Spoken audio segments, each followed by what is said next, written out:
ladies and gentlemen, Banal of America Audio, with your host, Tim Banal. What is going on, my friends? This is Tim Banal of banalofamerica.com with another edition of BoA Audio Season 7. Our originally scheduled guest, Adam Go Rightly, has been bumped to the next edition of the program because I wanted to take some time and take a look at this Aurora, Colorado shooting incident.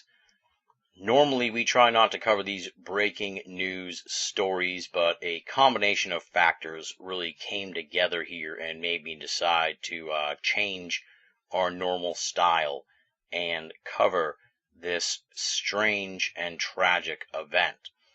So here on the program this week, it is definitely a somber edition of the program, as we pause our usual paranormal pursuits to do some extended coverage of this theater massacre.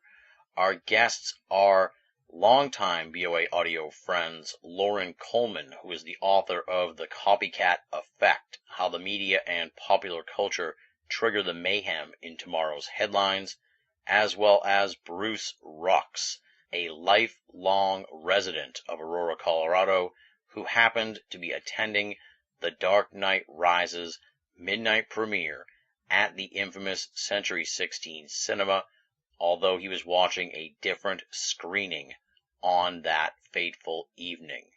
During the program, Lauren is going to discuss the twilight language that surrounds the events in Colorado, as well as how the tragedy may constitute a troubling new twist in the trend of mass shootings. He's also going to speculate on the mindset of shooter James Holmes and respond to the overwhelming media coverage of the event. Plus, of course, much, much more from Lauren Coleman. Following that, Bruce Rux is going to share his amazing story of attending The Dark Knight Rises midnight premiere in Theater 16 at Aurora's Century 16 Cinema. He is going to recount the fortuitous events which led him to the cinema, but fortunately out of harm's way. And then he's going to retrace the fallout of the shooting, including the initial alarm and evacuation from the building, the confusion and complacency of the evacuated crowd, the stunningly massive police response, and the subsequent quarantine and questioning of the many people who were unfortunately there that tragic evening. He's also going to share his thoughts as a native of Aurora, Colorado, on both the shooting as well as the city's response to this sad event. Altogether, it is a sobering and clear-headed look at the tragic events in Aurora, Colorado, which have shook the nation to its core, combining thoughtful analysis with a truly rare first-hand perspective on an evening that is not long to be forgotten. Additionally, I will note to all you folks out there ahead of time, this program is short on sensationalism, and it is also short on hyperbolic conspiracy theories. There will come a time and a place for us to examine the potential for conspiracy theories surrounding the Aurora, Colorado shootings. That place is here. That time is not now. In the future, we will examine those issues. But here, this week, we're going to take a look at what happened, what it might mean, and really how it affects the nation as a whole. While I am very happy with the program in the sense that I believe the content is tremendous with Lauren Coleman and Bruce Rux, this is an episode that I really never wanted to do and hopefully will never have to do again. But it is also a program that I felt that we had to present, given the nature of the events in Aurora, Colorado, as well as the refreshing insights made available to us by our friends Lauren Coleman and Bruce Rux.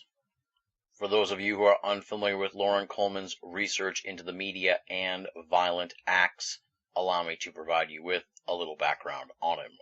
Lauren Coleman of Portland, Maine has studied, written, and lectured extensively on the impact of the media.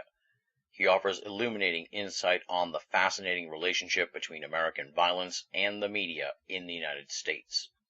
He first began working in the mental health field in 1967 before moving on to his consultant work of today.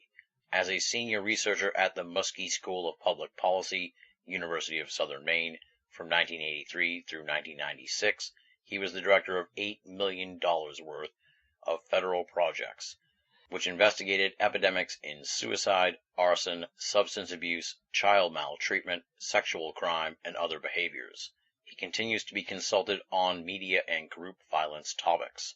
Coleman was an adjunct associate professor at the University of Southern Maine for 20 years and produced award-winning documentaries. Additionally, he has taught at Boston University, St. Joseph's College, Bunker Hill Community College, and Southern Maine Community College for 20 years. He was a visiting associate professor in the Graduate School of Social Work at the University of New England in the mid-2000s. Coleman is the author, co-author, or editor of over 30 books, including the acclaimed Suicide Clusters and The Copycat Effect.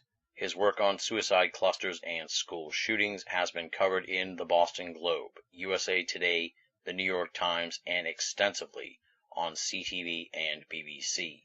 His study of baseball suicides has been highlighted in Sports Illustrated, The Sporting News, and on ESPN. His work has involved trainings and manuals for law enforcement officers and forensic guidelines for child abuse and suicide investigations, and dealing with the media. Coleman has appeared on many programs, including The Larry King Show, All Things Considered, Inside Edition, and other media forums, as well as an authority on suicide clusters, Heaven's Gate, Waco, Hemingway, Columbine, and Virginia Tech. Since the mid-1980s, Coleman has trained and consulted around the country and in Canada on suicide clusters and school violence. As noted, he is the author of The Copycat Effect, How the Media and Popular Culture Trigger the Mayhem in Tomorrow's Headlines, and you can find Lauren's writings on these shootings as well as the twilight language aspects surrounding them at copycateffect.blogspot.com. Check it out. Following the conversation with Lauren, we will turn things over to Bruce Rux, at which point I will provide you with his bio as well. With all that said, my friends, let's get down to business and proceed onward. This interview was recorded on Monday, July 23rd, 2012. Lauren Coleman talking about the Aurora, Colorado theater shooting on BoA Audio, Season 7. Ladies and gentlemen, welcome to another edition of BoA Audio Season 7. We are breaking from our previously scheduled programming in order to discuss the tragic events in Aurora, Colorado, talking about, of course, the shooting at the midnight premiere of The Dark Knight Rises. And our guest is Lauren Coleman. Many of you, of course, know him as the face of cryptozoology throughout the world, the man behind the International Cryptozoology Museum, also a longtime and great friend of BoA Audio. But what many people may not realize is he's also an expert on these shooting incidents. He's the author of The Copycat Effect, How the Media and Popular Culture Trigger the Mayhem in Tomorrow's Headlines. And he's also the man behind the outstanding blog known as Twilight Language, which explores hidden meanings and synchromistic connections via onomatology, the study of names, and toponymy, the study of place names. And this is definitely a blog people want to check out to sort of get a look at what may be underlying all of these strange events. And it's a real thrill to have him back on the program. I just wish it was under more positive circumstances, but kind of in keeping with the idea of the Twilight Language blog, we have to deal with the cards that we are dealt, my friends. So welcome back to the program, Lauren. It's a real treat to have you back, and I'm looking forward to talking to you about this very, very sad event. Well, Tim, it's good to talk to you. Like you said, though, it's under sad circumstances, but we would be blind to this if we didn't understand that it happens occasionally, and really we only are kind of allowed to talk about it when we have these mass shootings, even though some of us think about it all the time. Yeah, and this whole thing just came out of nowhere. It was really, I know that you had posted on the 19th suggesting that there was a strong possibility that something could happen on the 20th, and unfortunately you were correct in that regard. I guess, give us your initial reaction to the events of Thursday night, Friday morning in Aurora, Colorado, as well as what I thought was particularly interesting, the strange story of how you came upon the news, woke up and discovered what had happened. Right.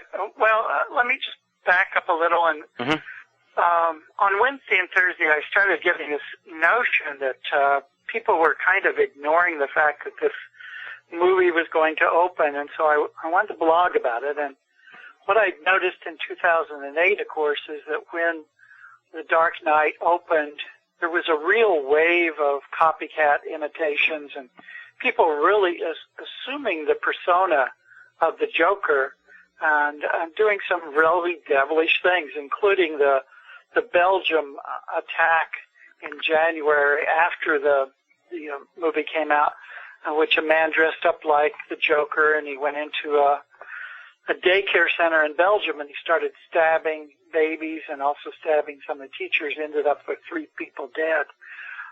And I started wondering, could we have something going on the 20th when the movie opened that really would be kind of earth-shaking? And so I started looking around, and one of the first things I'm interested in the names and the name game, but I'm also interested in dates and how dates become almost harmonic signals to the rest of the universe, and certainly to those people that are vulnerable.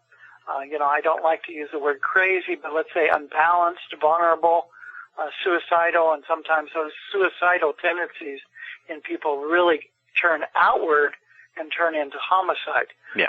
So I looked for the 2 major themes for past July 20th.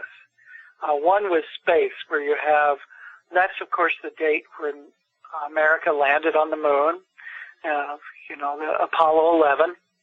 And of course 11 is a very intriguing number with 9/11 and March 11th for the bombings in Madrid. And 11 keeps coming up a lot, so that was interesting to me that there would be 11 in there once again.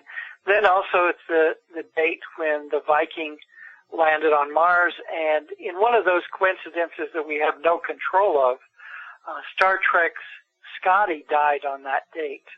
So I had those in my head, and then I started looking at the other major theme that I found on the 20th, which was assassinations. That's the date when Hitler, the attempt on Hitler was made, the assassination attempt, Operation Valkyrie. Yeah. And then also was the date when Abdul I of Jordan was assassinated. He was a big friend of T.E. Lawrence of Arabia. Both of those guys were Masons, and all of the guys that were landing on the moon were Masons too. So you had this kind of hidden theme that kept coming up. Also, it's the date when the mind control papers and documents were really released by the CIA. So I got this feeling maybe we should expect something happening. And then I also heard a year ago, on July 22nd was the date that, another Friday, of course, it was the date when the release of Captain America came about. And one of the first scenes in Captain America was all of these Nazis shooting up Norway. And then what you had happen a year ago on July 22nd, on the same day that the movie was released, you had the attack in Norway of the neo-Nazi who went onto that island and killed 77 people, mostly teenagers. So I felt something was going on. I felt like for some reason I was focused on the Dark Knight Rising. Something could happen connected to that movie. I didn't know what. And so I put it on the blog and I just kind of walked away. Well, go to bed, go to sleep. All of a sudden, and nothing like this ever happened to me before, so that's why I felt it was so unusual. All of a sudden at 4:27, I woke up, and I thought there was actually someone in the room with me. I was sleeping alone. My girlfriend wasn't around, and I was sleeping alone, and I heard this voice say, Lauren, Lauren. And I thought it was a male voice. I had two two young sons. They're in their 20s. It didn't sound like their voice. But I thought, who's in my room? Who's trying to wake me up? Yeah. So I woke up with a start. I thought that there was somebody there. I looked around. There's nobody there. But the first thing I did was immediately go to my emails, and because I wanted to know what was going on at 4:27 in the morning. And all of a sudden there was all of these news alerts coming through about Aurora, Colorado. So it just kind of was a horrible way to wake up, and then to find that I was so on target with something not only just happening on the date that was kind of out of the blue, but that actually was connected to the opening of The Dark Knight Rises. Just was, in many ways I felt that like the rest of the country has been in 4 days of almost a seismic earthquake, a seismic, something seismic's happened to our soul, and we're all trying to get hold of it. But for me, it just made sense. Yeah, and you hit the nail on the head there. Something feels very different about this, and I don't know what it is, maybe because it's so vast. It's so, the worst shooting in American history, and obviously you mentioned the one in Norway. It's like these, but here it hits home, and people are really affected by this. It feels tremendously different, and that's normally I try not to sort of do these breaking news story type coverage, but with this one, it feels like it deserves a look at what's going on here, because you kind of put forward the idea that this is like the start of something almost. This Red Dawn idea that you introduce on the Twilight Language blog, the red being from Colorado and dawn being Aurora, that this may be the beginning of something dark that's starting. Right, and if you keep looking at several of the quotes that keep coming out, if you look at the movies, there's a storm coming or there's a new dawn breaking, and then Obama goes to Aurora, Colorado, and he mentions, out of the darkness there's a bright beginning. The words that people are using either in the movie, fictionally, or in the real world are kind of merging. There's no longer a line between this fiction and nonfiction. If you think about, how everybody could exclude the Joker as a figment of fiction and fantasy. Well, the Joker is real now. The Jokers are real. There's copycat Jokers that have been all over the map in 2008 and 2009 that were doing shootings, killings, people dressing up as Joker. And now you have this guy. I thought at first that it was going to be Bane, that there was going to be something connected with the arch enemy, the villain. Yeah. The Bane and the whole Bane capital with Romney.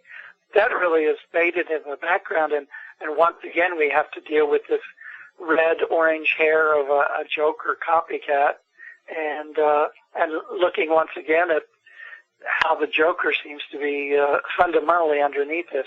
And the whole Red Dawn, one of the things I did with the blog yesterday was look at an old movie in 1984 of the Red Dawn. Aurora means, like you said, I defined it as, it means dawn. And even some of the old Greek myths talk about the morning of the Red Dawn. And then Colorado is a Spanish word for red.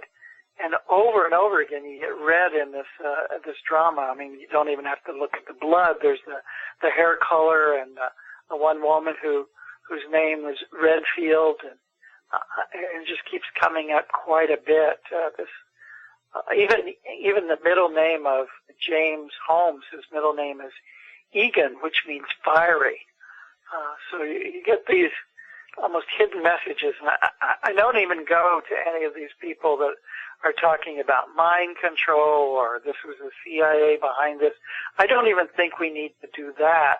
I'm just very interested in kind of these coincidences that aren't coincidences that keep coming up in this drama here.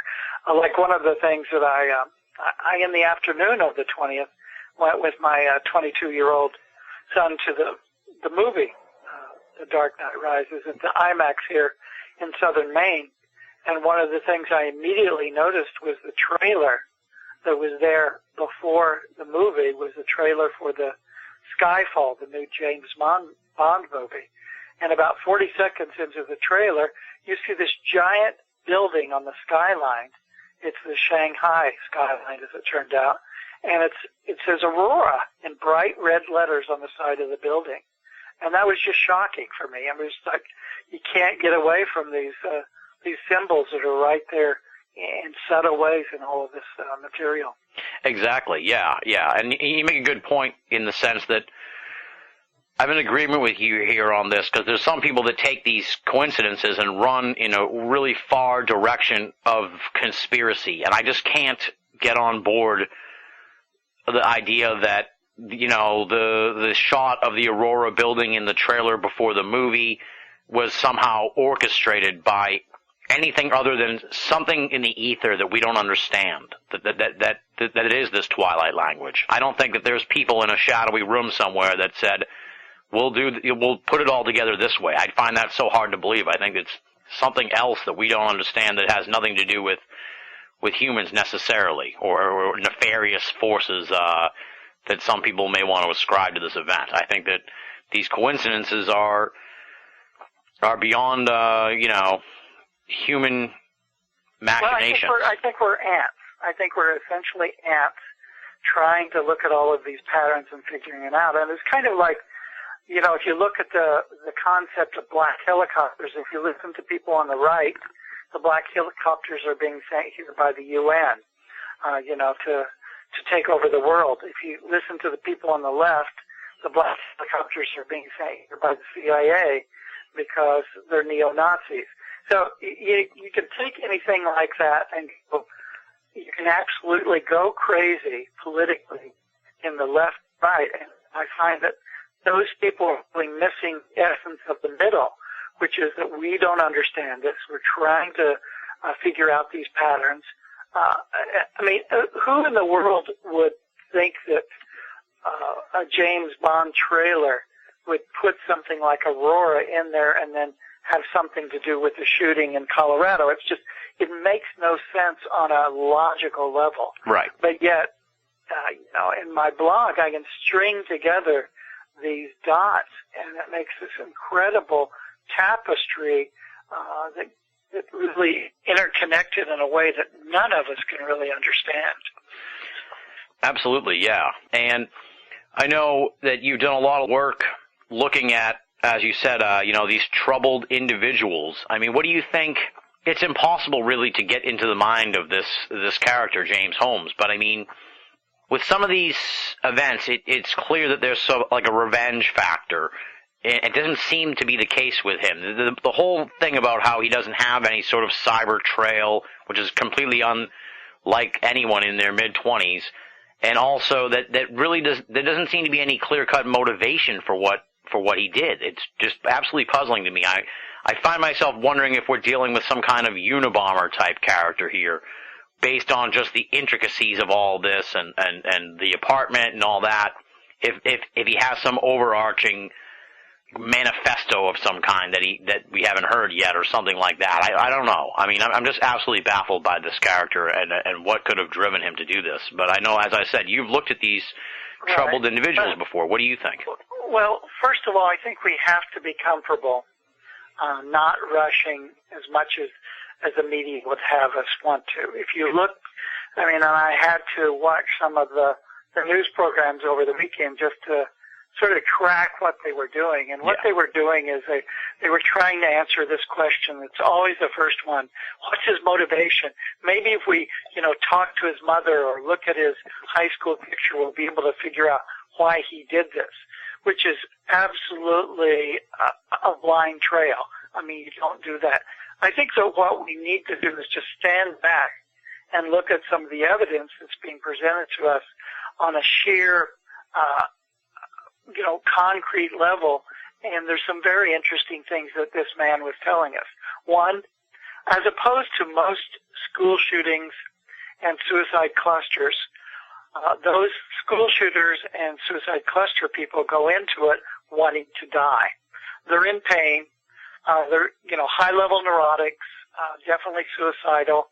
and they want to end up dead. I mean, Columbine, those two individuals wanted to end this by killing themselves, and other people do it through having cops kill them, suicide by cop. Yeah. It's very clear to me that this individual, Holmes, wanted to live. He had body armor on. He had a SWAT helmet on. He had all kinds of things to protect himself. He then left. He left, put his guns down, surrendered with no resistance. If he wanted to die by cop, he wouldn't have put his guns down. He wouldn't have put his ammunition down. He would have put up a fight so he could die. If he wanted to die in the theater himself, by killing himself, he wouldn't have worn body armor. The kind of conclusion a lot of us are beginning to think is that he is a early onset schizophrenic, which has a whole different frame on it. A lot of these other people that are in all these mass shootings, like you said, the workplace violence ones, where somebody gets fired, in a job or a day trading job, he goes back to work and he shoots his boss, shoots the secretary, and shoots up a bunch of other people. That's hate. That's revenge.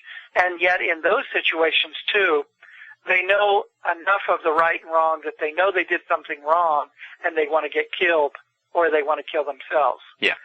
This person gets into an alternative universe frame of reference. They think they're the Joker. They think that maybe they're in a movie. I mean, some of the descriptions of him in the jail right now where he's spitting on people and saying he's the Joker and all of that, he may be in a psychotic level where it's not really about, a mass shooting and him dying. He didn't even probably think about that this is a state in which they do have capital punishment. He just thought, I'm going into a movie. And a movie, I mean a movie in a realistic way, but also a movie in a fantasy way. And he became part of the movie. He became the Joker in the movie.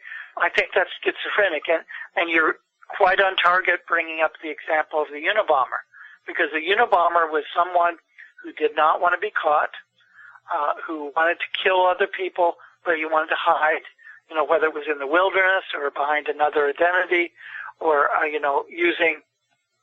using post office boxes so that he couldn't be traced. Little did he know that in the end what would really give him away was his family, who knew that he was actually insane. So I think people that are going to start comparing James Holmes to some of the other killers that we've heard about, the lone nuts or the different things, are really looking in a different direction. What I think that a lot of us, we have a sixth sense about these things. And if you look at some of the pictures of this individual on the paper, his eyes just look crazy. And everybody, many people have said that to me already. He looks crazy. He looks like he's drugged, or he looks like, and that's where you then hear some of the political theories, like he's on mind control, or he's on drugs, or he was programmed killer, and all of those. And you get the comparison because people like Sirhan, or people like the Tucson killer, they were in this state of, maybe they were programmed, but they also were programming themselves. And they were programming themselves to be disassociated with reality. And if you disassociate with reality enough, you can look at somebody's face and not even see them. And I would speculate that this James Holmes guy, when he was in court, he did not even know that he was next to a lawyer.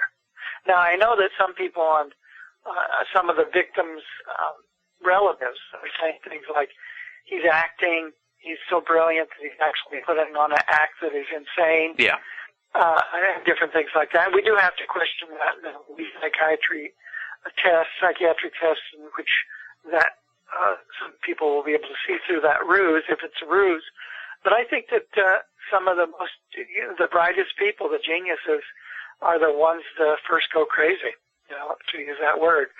And so I'm not thinking that he's acting so much as he's just really not there. Yeah, I find it very interesting that you point out that he didn't want to die. I guess I hadn't put the words to it that you just did, but I find that really interesting and right spot on. One of the more flummoxing aspects of this whole thing was the apartment and how he revealed the fact that it was all booby-trapped, which is counterintuitive to the whole point of what he had done. How do you wrap your mind around that, and what do you think? Again, it's almost impossible to get into the mind of a madman and figure out why they do the things they do, but it stands to reason if you're going to cause this mayhem and destruction, why stop there? Why save the people who would go into the apartment? That doesn't really add up to me. I've had people speculate that maybe he felt some kind of remorse or something, or that his killing was satiated by the events. But based on what we're hearing from him in prison, it doesn't sound to be that he's showing any remorse or anything. So I'm puzzled by why he would reveal the booby-trapped apartment to the police and not just let it all go up in flames. Well, once again, starting out with the premise that I don't know, still speculation allows me to say two possible theories I have. One, psychosis is like a switch that can be flipped. Sometimes somebody that's psychotic can actually have some moments or some periods of being really very much here. And so he may have actually, not so much about remorse, but just kind of a factual, oh, by the way, if you go to my house, it's booby-trapped. Not in any trying to save somebody. Then there's another part of the psychosis genius, is that he may have said to himself, well, wait a second, I don't want them to blow it up. I want them to see what a great work that I've done in creating this booby trap. So he may, in one part of his brain, wanted some kind of recognition for what a wonderful job he'd done in creating a booby trap, getting all of this material together over all of these months. And if it was all destroyed, it wouldn't be there. And he was already caught. Yeah. So why not get some recognition for the fact that he was a genius again? And once again, returning to the Unabomber, you get that feeling with the Unabomber that he really wanted everybody to pat him on the back all the time that he was a genius. And I'm wondering about this person. Obviously, something's going on that in the last year he's withdrawn from the PhD program. His grades started going down. So we don't exactly know mental health status, what's been changing. But certainly, if he had created such an elaborate scenario to get all of this equipment, to have this uniform that actually hid that underneath he was a joker, then another part of that is that he created this booby-trapped apartment, which, if it blew up, wouldn't be able to reveal what's really going on there. And in the higher level of almost the Buddhist way of looking at the twilight language, part of the game here is to reveal the method, is to go so deeply into this fantasy scenario psychosis that you don't want to totally destroy it. You want to stay around. You want to reveal the method. You want to kind of let people know that you're smarter than them and that you can actually create something that's so much on a higher level of consciousness that they are privileged to learn that from you. And so I wonder at some level if that's what's happening with this person too. Yeah, the revelation of method as the classic term. In keeping with sort of the stuff you've written about with regards to the whole copycat effect, the media is kind of in a bind here, I feel, because I've heard of, obviously, the conspiracy folks say, well, how did he get all this stuff? He had to have help. But then you see the media, and frighteningly enough, they're almost giving like a point-by-point how-to on how this psychotic pulled this off, or how this maniac pulled this off. They're saying, well, no, he did this. He got this from the internet. He got these things here. And it's like, they're in a dangerous place. They shouldn't be telling people how easy it was for him to do this, but that's the nature of the media. That's what they do. Well, as I pointed out, I don't know if you remember in 2007, there was the Bailey, Colorado situation where a man invaded the school. He lined up all the girls. He eventually shot one.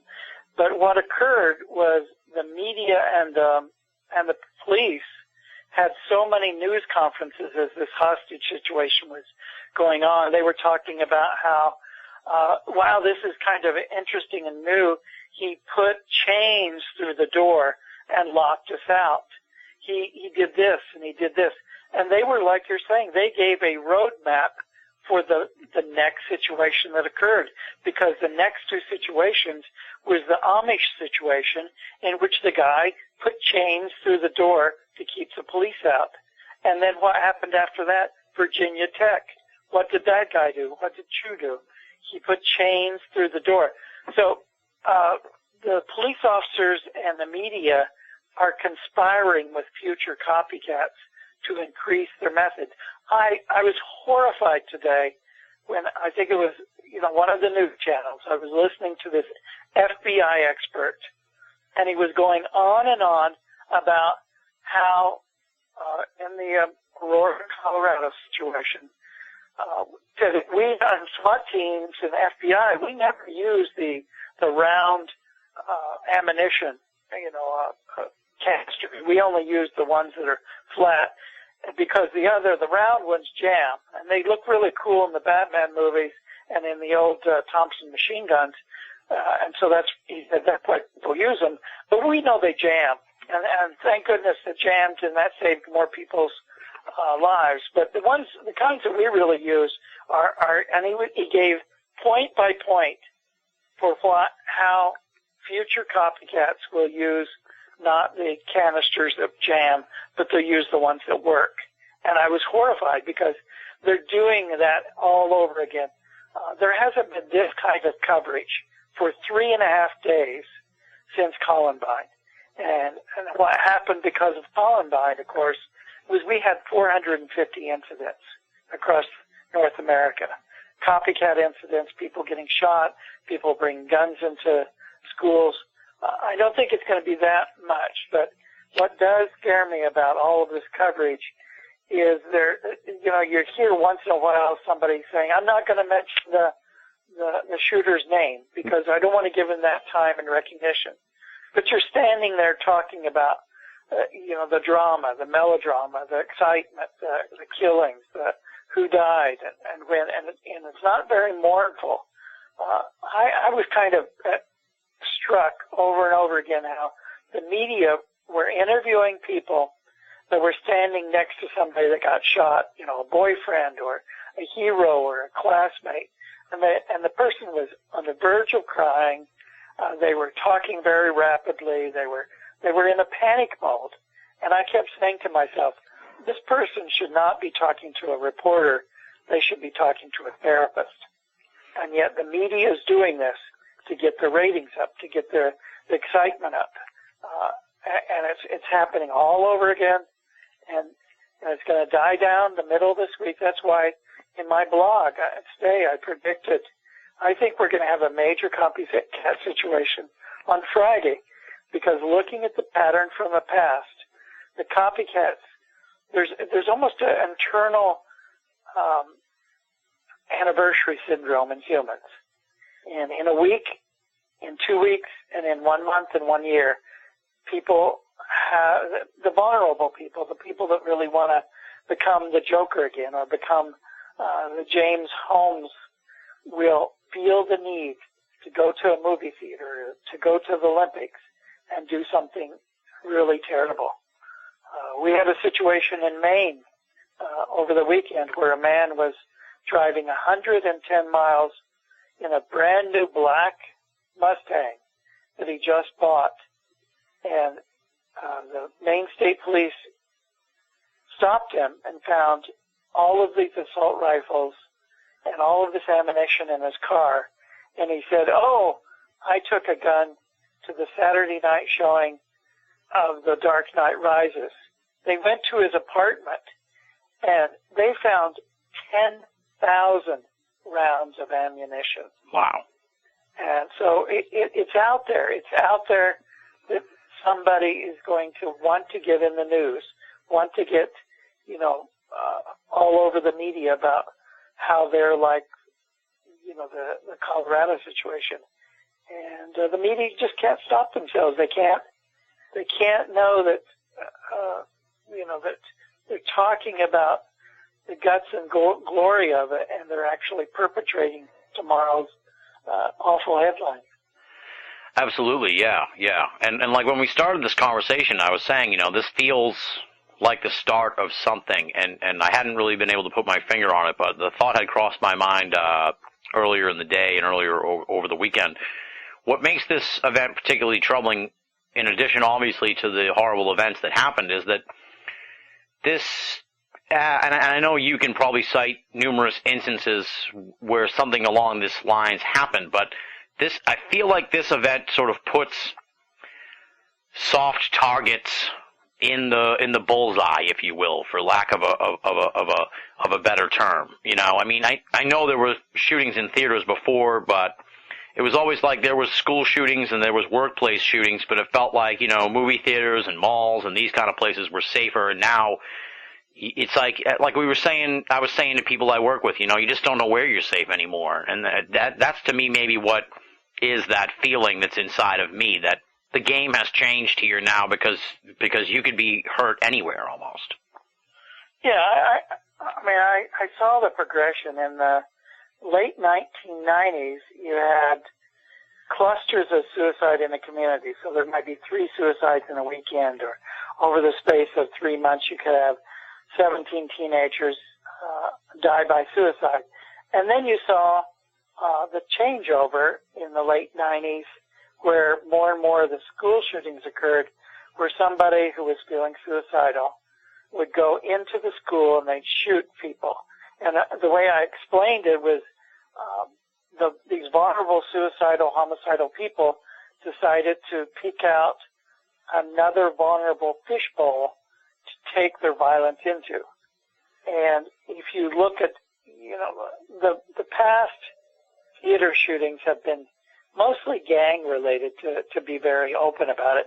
One gang meets another gang and they're shooting up the theater, and maybe there's a few people hurt, but this is a different situation. This is like some of the mall shootings that we have slowly been hearing more and more about, and like we all know, there was one in Toronto just a couple months ago that is really the precursor to this, in which somebody goes into a situation where a very popular movie with all of the seats are filled, the people can't really get out, and an individual decides they're going to kill as many as they can.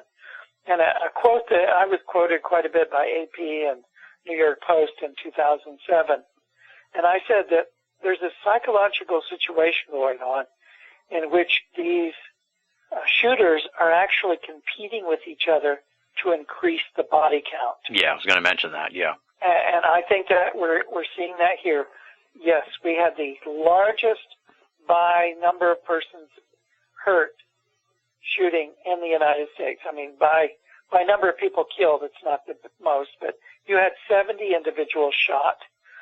We could have had 60 of those people killed, but we didn't. We luckily, terrible, but only 12 of the 70 died. But there's going to be somebody coming along that says, I'm going to do it better, in that way that Americans talk. And better being, and I hate the word, successful suicide and failed suicide. Those really are exactly the opposite of what we want to do with shootings and suicides. We don't want them to be successful. But in the mind of the perpetrator, in the mind of the shooter, they're competing with each other, and they want to increase the body count. And that's sadly, it's almost an internal terrorism. We don't need to worry about Al-Qaeda. We need to worry about these people that are our neighbors.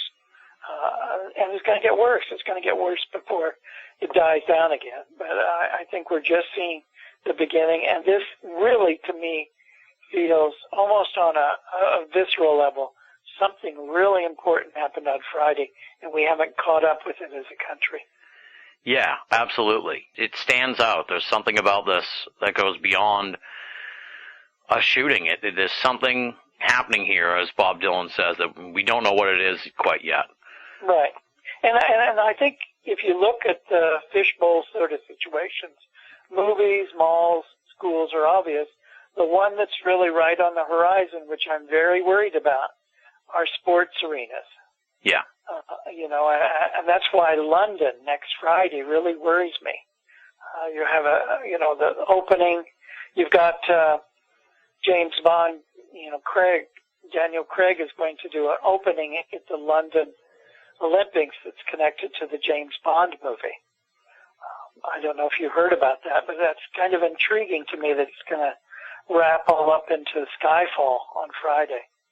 And there's always been the Super Bowl, Black Sunday movies, and, the terrorist coming to a theater and blowing up the Super Bowl and all of that. And that's it is interesting. I think there's a lot of security at some football games.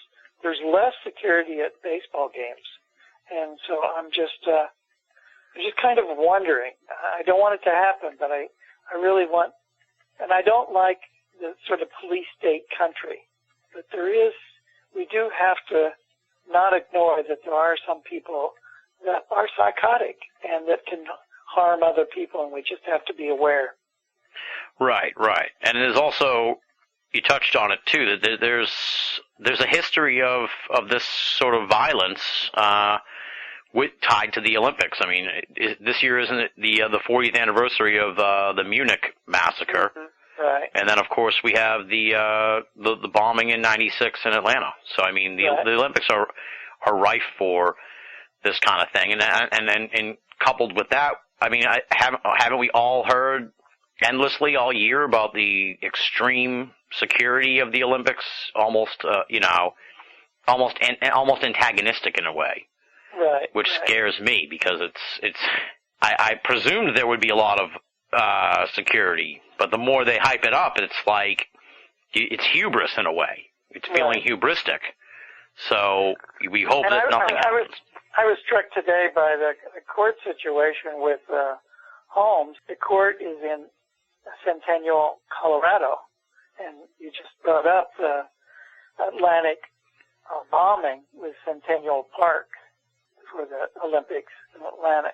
And, you have these names that just kind of keep coming up, and it's almost as if the Lexilinks are there. One shall know, one can begin the circle starting anywhere, and it just seems to keep coming back. Right. I made a similar connection. You mentioned it in one of your posts with Aurora. You've got the infamous Aurora alleged UFO crash.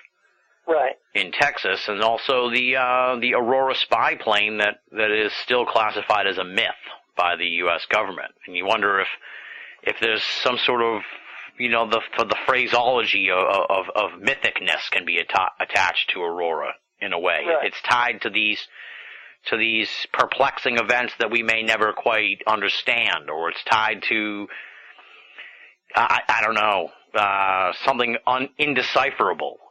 Right. Feels like the phraseology that conjures up when I think of the word Aurora. And again, we're in a situation where we're looking at an indecipherable turn of events that happened tied to Aurora. So we may never really get to the bottom of this.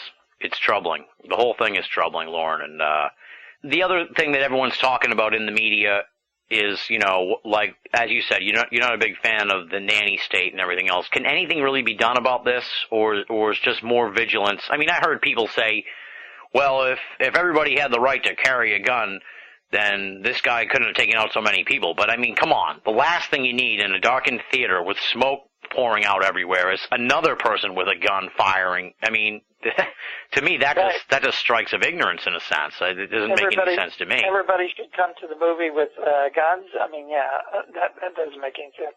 I mean, it is interesting if you, of the 12 people that died, I think it was a third of them, 4 of those individuals were connected to the military, and they all were connected to the cyber branch of the Navy. So you've got this underpinning of, the Aurora, the cyber connection as far as trying to figure things out. And I'm not saying that for any kind of conspiracy theory. I'm just saying it's intriguing that here you had this shooting was in the middle of an area that is very secretive, is very much connected with cyber graphics, and cyber cyber communications. And yet we can't figure this out. We can't figure out what went on. It's almost as if there's many different layers of cyber, mystery in this. So who really knows? And it's just really compounding. And it's frustrating for people. They always want to know why something happens, and it's not going to be easy answers with this. No, not at all. Not at all. And, we'll wrap it up here with a quote that I pulled from one of your blog posts that I thought was both prescient and troubling. And you say, what is fiction and what is nonfiction? Have the lines been blurred? Yes, of course they have. The copycat effect exists. The Joker is real because the imaginary villains have become actual ones. 12 people died in Aurora. The dawn has come and it is here. We should pay attention. We have all been warned. And I think that kind of sums up really the events of last week in a big way. The fiction has become real, and where it ends is who knows, but it's very, very troubling. Yeah. Well, good to talk to you, Tim, about this, and let's just all be careful tomorrow. Absolutely. Thank you very much for coming back on the show, Lauren. And again, I wish it had been under brighter circumstances, but as I said, these are the cards we are dealt, and we'll be talking again in the future. And once again, thanks for coming back on the show. Okay. Thank you, Tim. Bye-bye. There you have it, folks. That was Lauren Coleman. Big, big thanks to him for coming on the program really as this story was unfolding and giving us his insight into the Aurora, Colorado shooting and the Twilight language surrounding it. Be sure to check out the website www.copycateffect.blogspot.com for more of Lauren's thoughts on this tragic event. And check out his book, The Copycat Effect, How the Media and Popular Culture Trigger the Mayhem in Tomorrow's Headlines. That is available on Amazon, Barnes & Noble, and wherever books are sold. Moving on now, let's welcome our next guest here on the program. He is, of course, the amazing Bruce Rux, longtime friend of the show. Allow me to first, before we turn it over to him, provide you with some background on Bruce Rux. Bruce Rux was an actor for 20 years and is still current on his Actors Equity card, though he hasn't performed on stage since the early 1990s. He appeared in perhaps 80 shows, winning numerous acting awards in several states. Bruce received his B.A. in theater from Loretto Heights College in Denver in 1979 and an M.A. in Mass Communications, emphasis on playwriting, from Kansas State University in 1988. In 1980-81, he performed for a year with Wayne State University's prestigious Hillberry Classical Repertory Theater in Detroit toward an MFA that was never completed. He won the first annual Jerome D. Johanning Playwright Award in 1987 at K-State for his 4-act historical drama, The Grave Affair, which he directed as an American College Theater Festival entry the same year. He has written several plays since. For the past 10 years, he has been an upscale security officer, USO, for Wackenhut. Bruce has studied UFOs his entire life. After the Mars Observer probe failure in August of 1993, he wrote to share his findings with several researchers in the field and with a few elected representatives. As a result, he found himself invited on ancient astronaut author Zecharia Sitchin's first tour of Egypt in the spring of 1994. During that trip, Bruce decided to write a book containing the results of his own UFO research and conclusions, which resulted in Architects of the Underworld, Unriddling Atlantis, Anomalies of Mars, and The Mystery of the Sphinx in 1996. The following year, he wrote a companion volume that turned out to be even more massive, Hollywood versus the Aliens, the motion picture industry's participation in UFO disinformation. Both were published by Frog Books in Berkeley. With all that said, let's continue onward now with Bruce Rux. This interview was recorded on Wednesday, July 25th, talking about the Aurora, Colorado theater shooting on BoA Audio, Season 7. Ladies and gentlemen, we continue onward here with our coverage of the Aurora, Colorado theater shooting. with, I guess you could say, a very surprising guest, but not surprising as you learn more about him.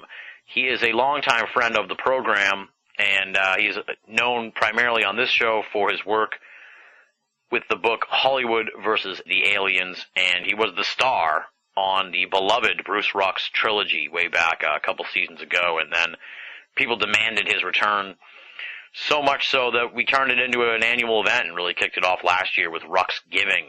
And I never, as I said to him before we started taping tonight, I never in my wildest dreams thought I'd be talking to him this evening, way back last week. And the way the whole thing came about for me was that obviously these terrible events happened last week, and then as I was watching the news on Friday, I keep seeing Aurora, and it just triggers something in my mind, and I'm saying, I know someone from Aurora. Who do I know from Aurora? And then it clicks, it's Bruce Rucks.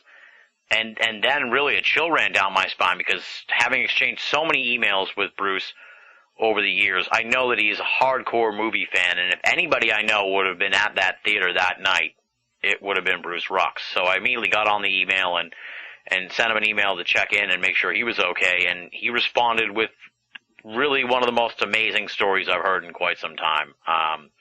Yes, indeed, folks, he was there. Thankfully, he was pretty well out of harm's way, but he saw the aftermath. He saw the fallout, I guess you could say, the official fallout, the law enforcement handling of the event, and really can kind of tell us the perspective of someone who was in the theater that night and how it all went down, and really the 4 hours after the event and what he went through, and what really the city of Aurora has gone through in the last week. So, as I said to Lauren Coleman before we started the conversation with him, it's really great to have you back on the program, Bruce. I wish it was under better circumstances, obviously. I fully agree.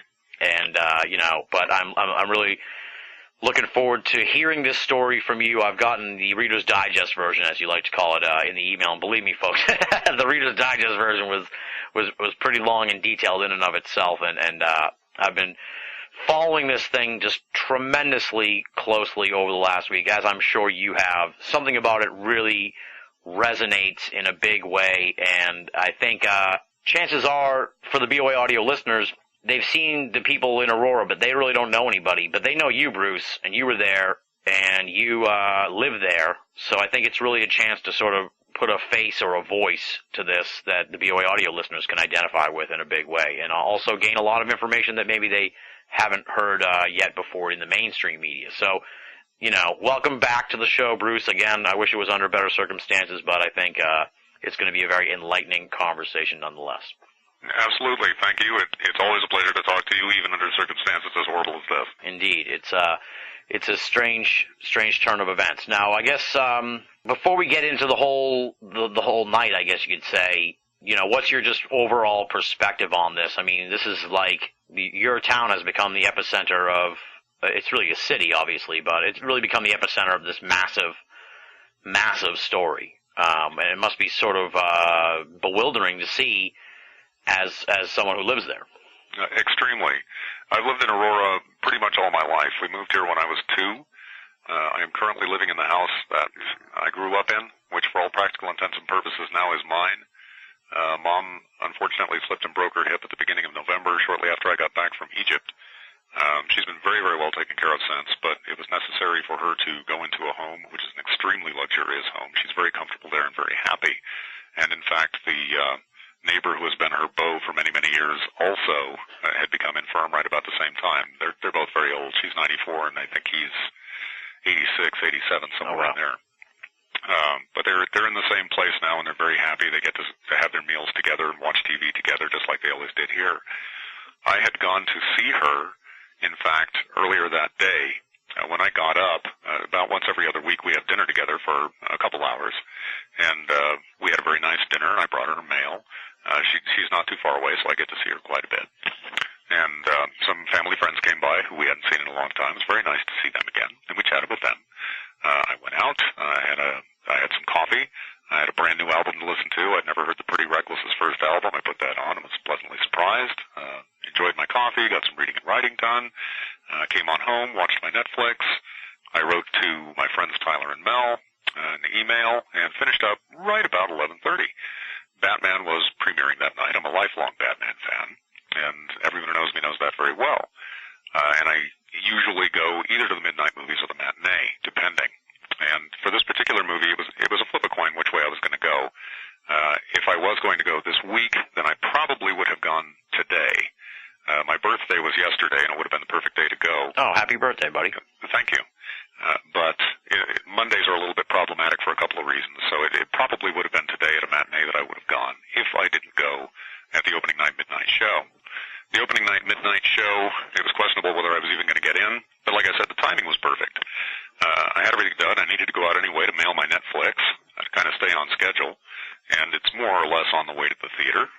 So I finished up my email, and I told my friends, well, I'm closing up the house, and I'm going out to see Batman at the Aurora Century 16.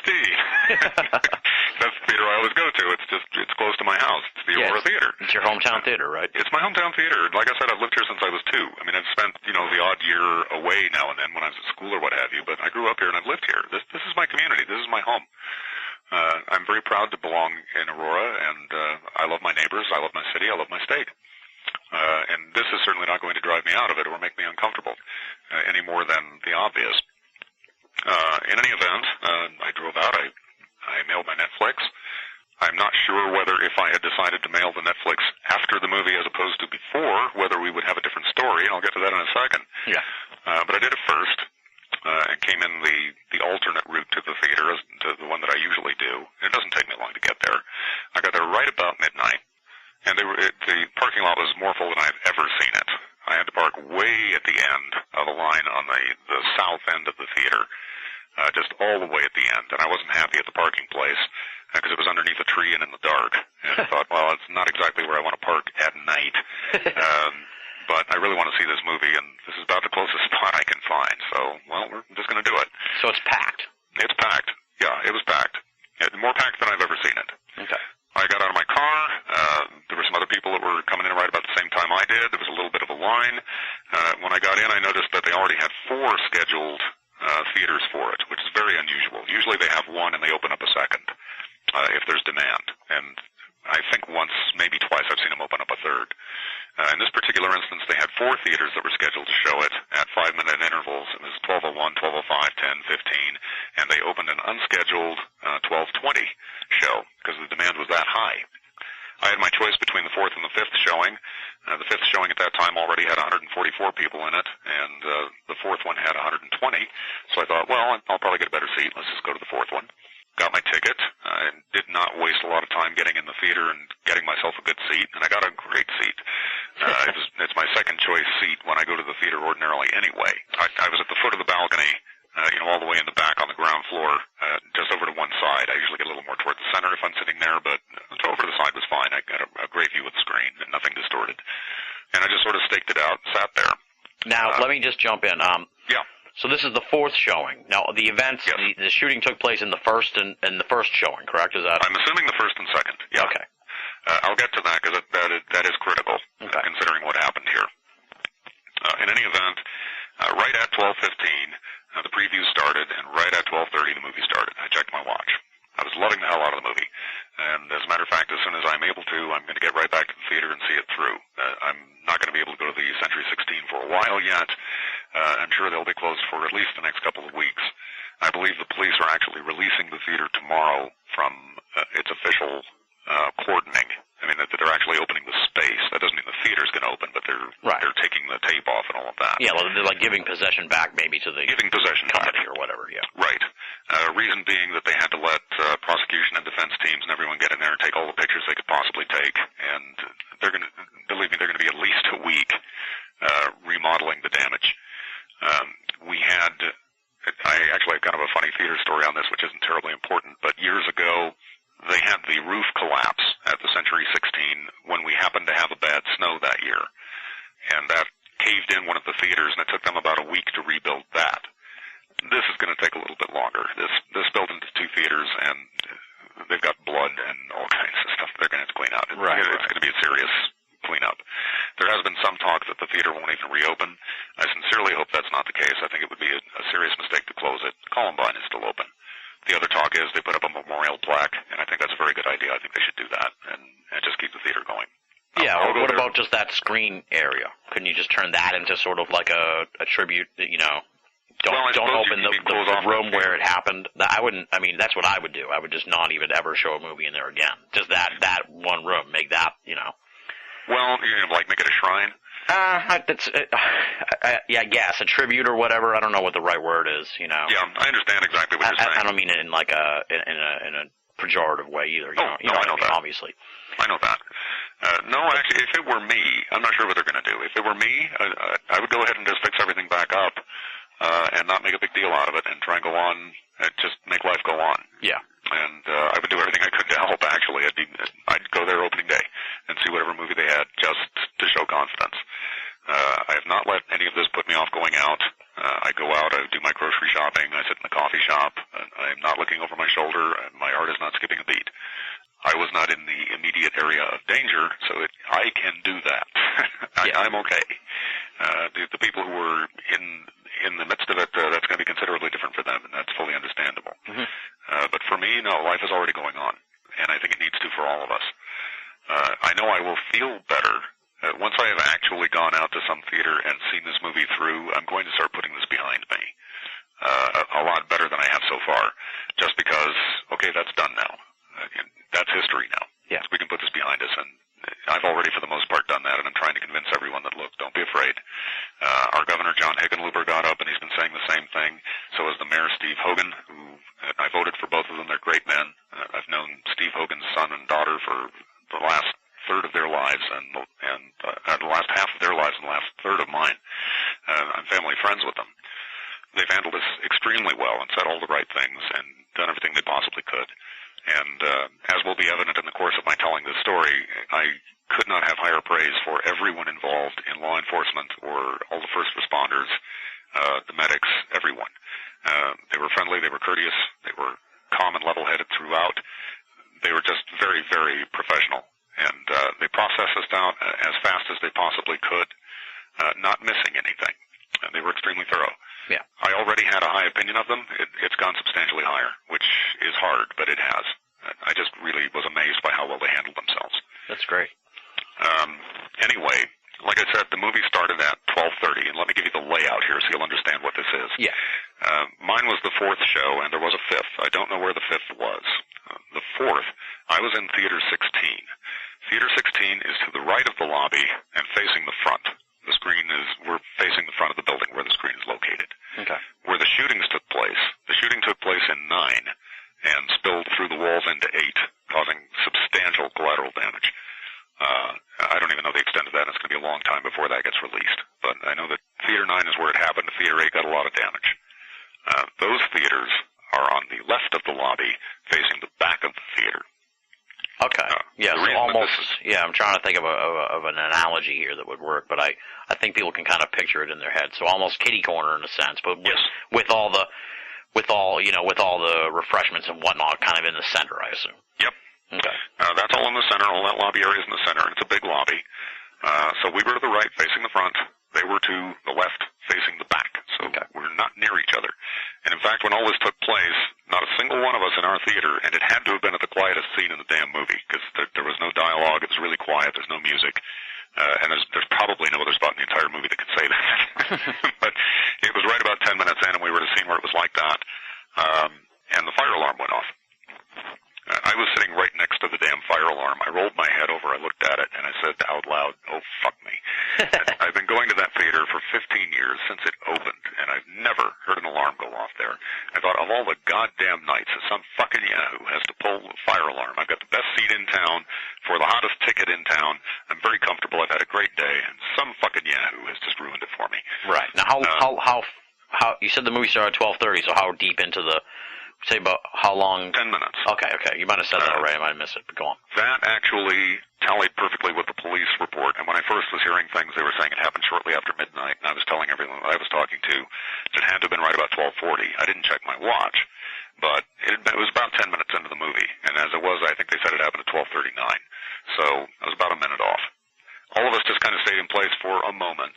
I'm sure we were all hoping the same thing, which was they're going to say this is a false alarm, disregard, blah, blah, blah, or they were going to say what they did say. They got on the PA just a few seconds later and said, there's been an emergency in the building, please make it to the nearest emergency exit.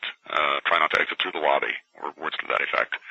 I happened to be very close to the emergency exit where I was seated. It took me all of about 10 seconds to casually make my way to the emergency exit and out the front, where it's right beneath the screen, and to the left of the screen. And I went out through that, and from that particular exit, I was right on the sidewalk in front of the theater to the left of the lobby.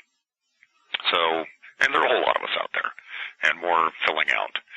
Now, understand a couple of things here. We're all putting this together after the fact. None of us knew anything at the time. Right. None of us knew a damn thing. It took quite a while for us to figure out what the hell was going on.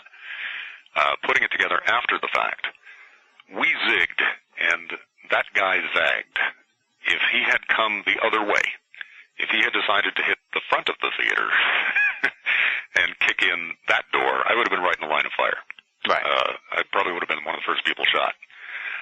Instead, he hit the back of the building on the other side and kicked in that emergency door, and they got all the hell. Right. Now, you say kicked in. I was under the impression that he snuck out, pretended he had a phone call, went out through the door, and propped it open somehow. Oh, that could be the case. I don't know. Okay. All right. I just didn't know if you we're finding out anything that I know about what happened. I found out the same place that you found out, which is either from the net or from the news. Okay. We were not told anything. But I just wanted to make clear, I'm just lucky, and I'm fully aware of that. I'm very thankful that, thank God, I dropped my Netflix off before. If I'd gotten to the theater earlier, I might have been over on the other side, and we could have a whole different story. In fact, we might not have a story at all. I might not be here to tell it. And if I was here to tell it, I guarantee you I would not have been in shape, too, for quite some time. Yeah. These people are going to be a long time recovering, and our heart goes out to all of them. Obviously, absolutely. Yeah, it's just a nightmare. From their point of view, I can't imagine. I've been busy reconstructing it in my head the same way that everyone else is, I'm sure, and I would have been scared shitless. You're listening to Banal of America Audio. In any event, for us, quietest scene in the movie. None of us heard a gunshot. None of us heard anything. We go out into the front of the theater, and we're all just milling about, looking at each other's pointed heads. We got our thumbs up our butts. We have no idea why the hell they've called us all out here. I suppose we're wondering why you called us all here. And there's no one there to tell us. There's no panic. No one is running around. There is not a drop of blood. The only things that I noticed that are out of place, I would say that the emotional level of everyone present, collectively, slight apprehension, no real fear. We're a little curious. Apprehensive, I think, would be the best word. Okay. Possibly, there might have been a couple that were anxious, I don't know, but the feeling I got was apprehensive. Mm-hmm. My initial thought was, okay, probably some joker just pulled a damned alarm and here we all are. Then I see about 4 police cars have already arrived. This by itself is not strange. The police department is literally just about a minute down the street. So it's not too surprising to see them there. So first thought, okay, probably not a false alarm, possibly somebody called in a bomb threat. That does happen occasionally, in which case they have to take it seriously and evacuate everybody. They've got no choice. If that is the case, they're going to check it out. One of 2 things will happen. They'll send us all home. They'll give us a refund or tell us how we get one, give us a voucher, or conceivably, if it's something slightly less serious than that, they might even let us back in with the movie in progress or requeue it, or who knows. We don't know. No one's told us anything. And in fact, there are, I don't know, about 10 employees at the theater just right out in front of the lobby, kind of congregated there themselves, and they don't seem to know what's going on. None of us are asking them. We figure someone's going to tell us whenever they know. Right, right. We just have no clue. But no one is frightened, is what I'm trying to tell you. Okay. There's no sign that anything is wrong, except that we have about 4 police cars, actually kind of unobtrusive at the beginning. That was to change quickly. Police started arriving in record number pretty fast. I would say probably a couple of dozen cars managed to drive out of there before the cordon and the quarantine were thrown up. I did not make an attempt to do that for 2 reasons. 3 actually. I didn't think that whatever was going on was that serious. There was probably something important was going on, but probably not that serious.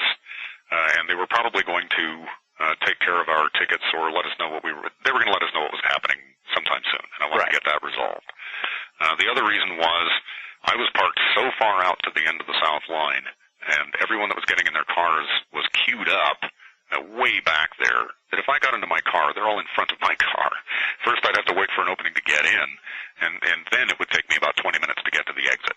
Right. Now, I want to jump in, because this part did stand out to me, and I mean, there's a likely chance we'll get into this later, but I stand pretty strongly against some conspiracy aspect behind all of this. No, I'm sure there's no conspiracy aspect. I'm the guy that wrote about UFOs, and I'm as skeptical about a lot of government agencies as my readers and listeners to your show, which is why I really need to specify everyone involved with this. I'm sure Homeland Security was there. I didn't see any particular outfit saying so. FBI was there. SWAT was there.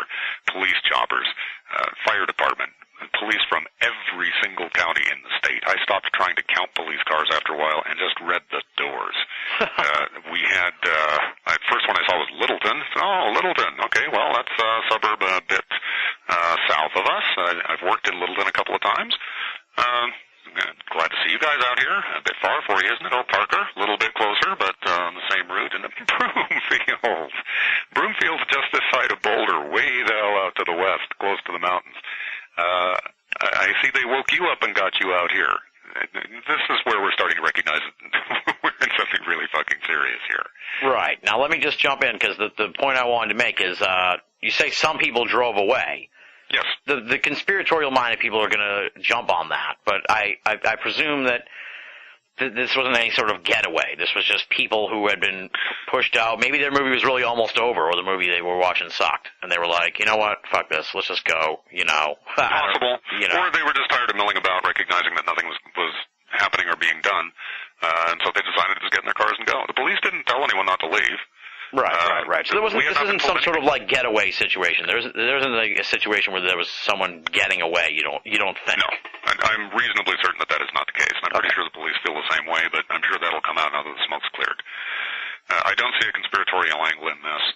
I will be very interested, as I'm sure everyone else will be, in getting particulars and details. Right. I just wanted to sort of clarify that, because if we leave it hanging, then there's always then they're going to wonder, yeah. There's the puzzle piece that someone else out there is going to take out of context and put into their theory, and I wanted to make sure we address that as we go along. That's all. Yeah, absolutely, and it's a good thing that we do.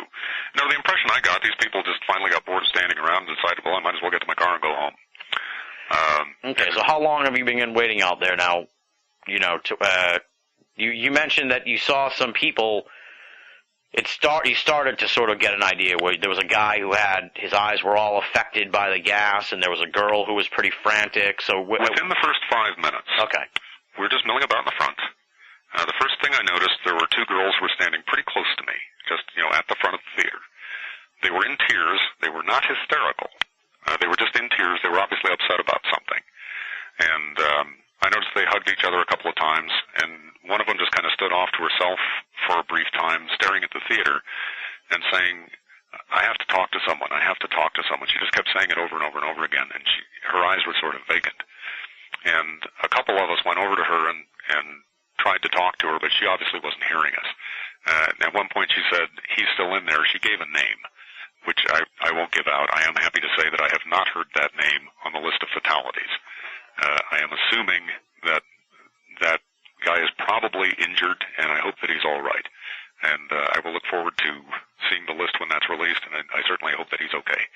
But she gave a name, and she said, he's still in there. I've got to talk to someone. He's still in there. So we tried to assure her, said, look, the police are here.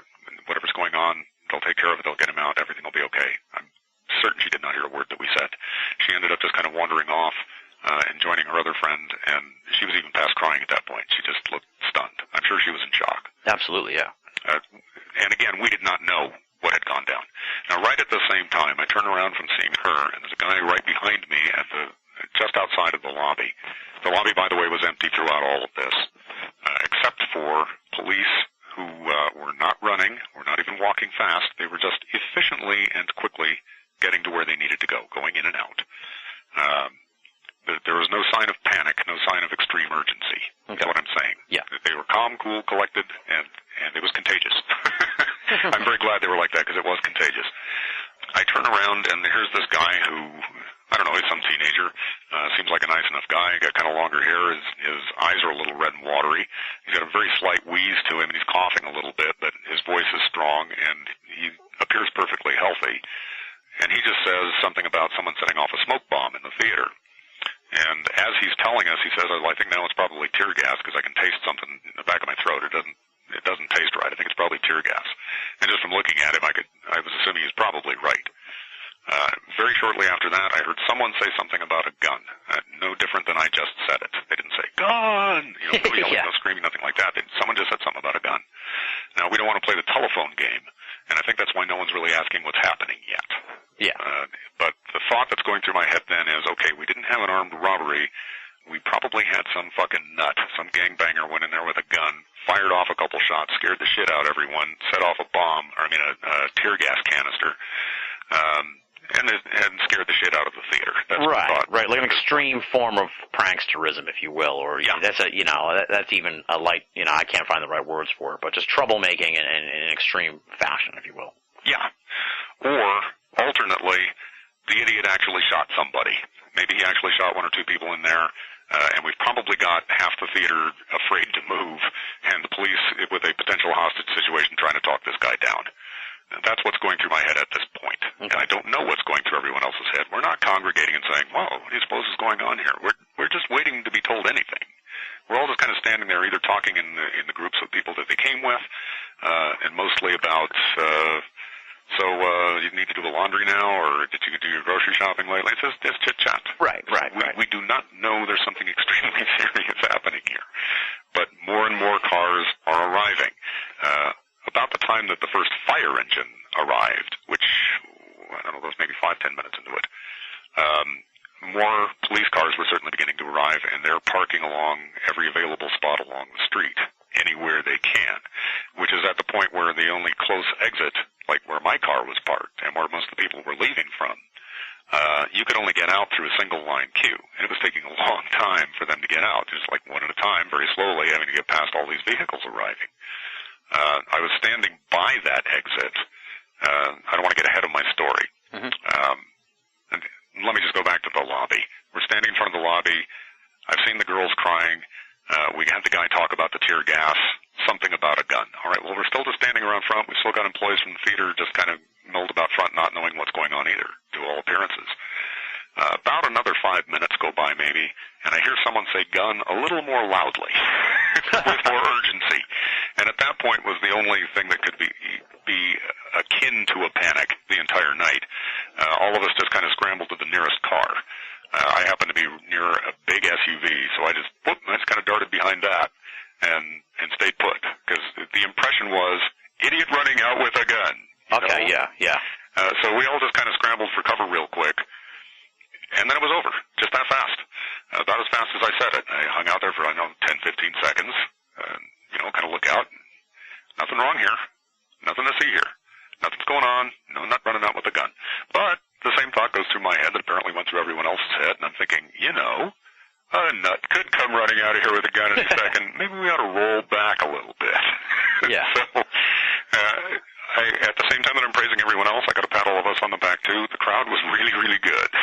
We were very well behaved, and we instinctively did everything right. I think the only reason that the police didn't say, herd over here, or do this, or do that, is because they didn't need to. There was a massive number of us, or hundreds of us out here, and we all seemed to instinctively know where we needed to be. So, after we had this brief little scare, it was just a few seconds, we all just kind of started moving back toward the back of the lot, around the sidewalk. So the furthest people forward at this time, any of us who were civilians, there's a sidewalk that's up a little ways from the parking lot, the main parking lot, and there's a slope there with some grass. So we have a few people sitting on the slope, and a couple people maybe standing at the foot of it in the actual parking lot at the back of that lot. There's some people taking pictures with their cell phones or what have you. And other people talking on their cell phones, and God knows what they're talking about or who they're talking to. Right. So I just went to the sidewalk and stood at the corner, which is a good enough distance away from the lobby that I don't have to worry about anything. If someone comes running out, I'm going to see them. Right. You're in front of the building here. This is all going on in front of the building. That's right. I'm still in front of the building, but I'm to the corner on the sidewalk, right where the cars are exiting. I'm not there for very long, probably another 5 or 10 minutes, when the police pull a car up in front, and I was there and could hear them telling this one lady who had just been stopped, saying, "We have to stop you. You can't leave now." It had already occurred to me because I'm not stupid, and I'm sure it had occurred to many other people there too. There was a fair chance that we were going to be cordoned off and or quarantined, because whatever was going on here was pretty damn serious. Yeah. And sure enough, that's exactly what happened. I think you in the original thing you said that was about 20 minutes in when it sort of dawned on. That sounds about right. Yeah. 20, 30 minutes in that neck of the woods. Yeah. And probably a couple dozen cars had left by that time. It was another 2 hours before the police told us what I had already figured out, but I'll build to that. We're standing off to the side. I'm just standing here 10, 15 minutes with my worried face on, my concerned face, looking at this theater thinking, what the hell happened here? And I know everyone else is doing the same thing. Right. I notice at one point, I don't remember when, I just kind of look to the right, and there's a guy standing close enough for me to reach out and shake hands with, wearing a flak jacket and holding an AR-15. Oh, wow. Not long after that, I see bomb-sniffing dogs. And the second I saw the bomb-sniffing dogs, that's when I knew we were going to be here for the duration. We're not going anywhere. We have been quarantined. The word has not been used yet, but I know. I worked security the last quarter of my life for the best security company around. We are quarantined. They will tell us this shortly. There are a couple people who are asking the police at various times when they can get a hold of one. I live just across the street. Can I go home? And they said, no, you need to stay here. So, yeah, we're quarantined. Bomb-sniffing dogs? Going around checking out the vehicles? Guess where our vehicles are? Guess what? We are possibly in a terrorist situation here, which would explain why this mobile command center is driving right behind me and beside me and next to the SWAT guy in the flak jacket with the AR-15. Sure. A mobile command center. I could have reached out and touched it as it drove by. I didn't, but I could have. I was that close. Yeah. Never thought I'd see one of those outside of the movie Phantoms, and there it is. And the 4 more of them came later. They were all lined up. A police chopper's flying around overhead. It's got, a high-power searchlight. They're checking stuff out. So at this point, the police might be thinking, there might be another assailant here. I'm pretty sure there was not. Again, back to that conspiracy thing, I don't think there was another assailant. And if the police do, I'm sure that they're on that.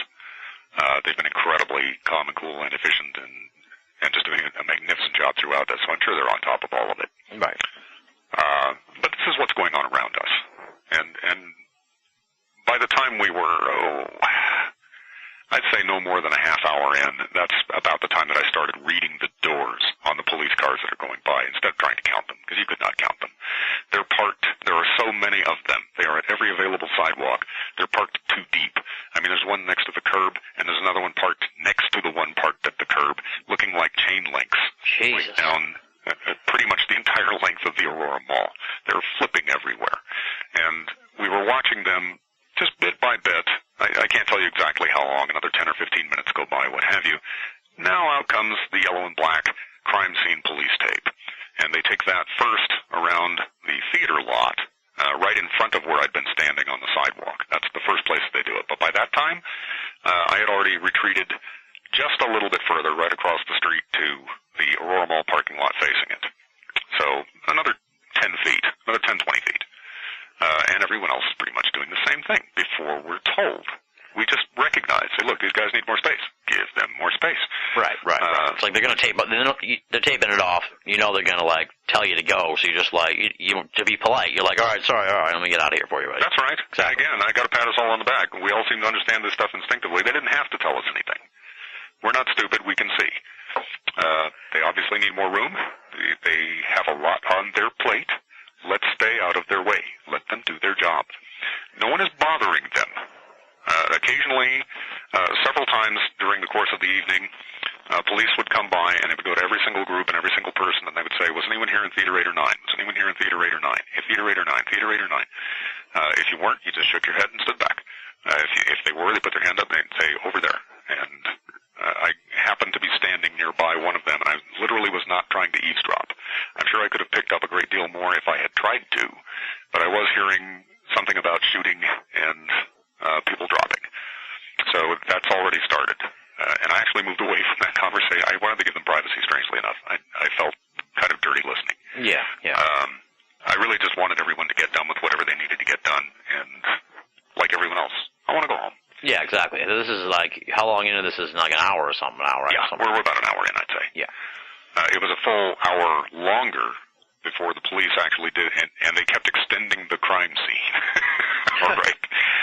First they got the tape around this parking lot. Now they take it further around the parking lot where my car is. Now they're extending it all the way around the parking lot behind us and the one that we're standing in. And before we left, they had already started going all the way around the entire Aurora Mall. Wow. That's a big mall, I presume. It's a big damn mall, yeah. It's huge. I can't tell you the acreage. I'm not good at estimating that, but it's a fucking shopping mall. Right. It's huge. So they've quarantined the entire goddamn mall. 2 hours in, it was the first time that the police actually came up to us and told us everything we were going to hear from them. What they said was, okay, the area is quarantined. We need to get you guys out of here. If you could retire further back to the back of this lot next to the Aurora Mall, you'll already see there are a couple paddy wagons there. We have buses on the way. RTD has been contacted. Buses will be here shortly. Please board those as soon as you're able. They're going to take you to Gateway High School, just around the corner, about 5 minutes away. I happened to be fairly close to it in the meantime, and I was one of the first people. I just walked back to it. Now, let me stop you here. Did they say anything about what took place, or were they just saying, they just said something, they were just like, we got to get you out of here? We need to get you out of here. They were very nice about it, and they said it about the same way I'm saying it here. Okay. They did tell us, they said, your vehicles are quarantined. We do suspect that there might be bombs planted on some of the vehicles, and we want to check them out very thoroughly before those are released back to you. At which point, what's anyone going to say? Right, exactly. How much time do you need? Exactly. Take longer. Take however long you want. I want to know that vehicle is perfectly safe before I get back in it. Thank you very much. Exactly. Yeah, no kidding. Right. So I asked the only 2 questions that could be asked, which is, when will we be able to find out when we can get our vehicles back? And how will we go about that? And how do we get home? And they said, you'll be able to know tomorrow. If someone doesn't contact you, you can call police dispatch and they will give you that information. Or just watch the news. It'll be put out. And then just get a ride down there and pick up your car. It'll be okay. We asked how long. They said, hopefully only a day. Conceivably, it would be released by noon, but they did need time to take pictures from every angle and with, full sunlight on it, the whole 9 yards. Right. So we understood, and we're thinking hopefully by noon tomorrow. I'm thinking 5 o'clock in the evening. There is a possibility that it could extend into the weekend, and at worst, maybe Monday. Inconvenient, but again, hey, take however much time you want. Believe me, I'm not going to rush you on this. Exactly. So I went ahead and got on the paddy wagon. When we got on, they patted us down. No one suspected anyone of anything, and we knew that. They're doing this just by matter of course. Mm-hmm. So they patted all of us down. They put us in. We actually had a rather amusing ride, I have to say, on the way there. Everyone I was with in the back of this paddy wagon, I think there were 6 of us, maybe 7. That's how much we could fit. They were all minorities.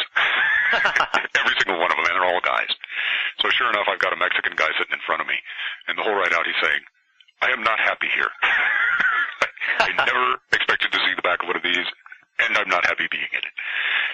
And we sympathize with him and laugh, at which point I say something like, dude, I'm white, and I feel the same way you do. So we're just mostly silent on the way there, but we had a few comments like that, and it broke the tension a little bit. And we're counting the cars as we go by and being amazed at the further sights that we're seeing, because this is a night, I'm kidding you not. We've been here for 2 hours. I swear to God, if King Kong came up over the back of the Aurora Mall to the west, and if Godzilla came up over the back of the theater to the east, I would not remotely have been surprised. I just would have said, everybody, we weren't going anywhere anyway. The circus is in town. Cop a squat. Find yourself a nice, comfortable piece of concrete. Have a seat. Is there any spilled popcorn we can eat? Anyone need any cigarettes? I got a full pack. Opera glasses. Battle at it, behemoths. Any other night, I might find it surprising, but tonight, no. Now, was there Absolutely nothing will surprise me tonight. Was there any speculation in the paddy wagon about what the hell is going on? Right before we boarded. Yeah. It was the first time that I heard anything. And that was someone standing off to the side who was on a cell phone, presumably to one of their friends. And what they said was, what it looks like we're looking at is 10 dead and 1 DOA. And my head whipped right around to him with the boing. That fuck me.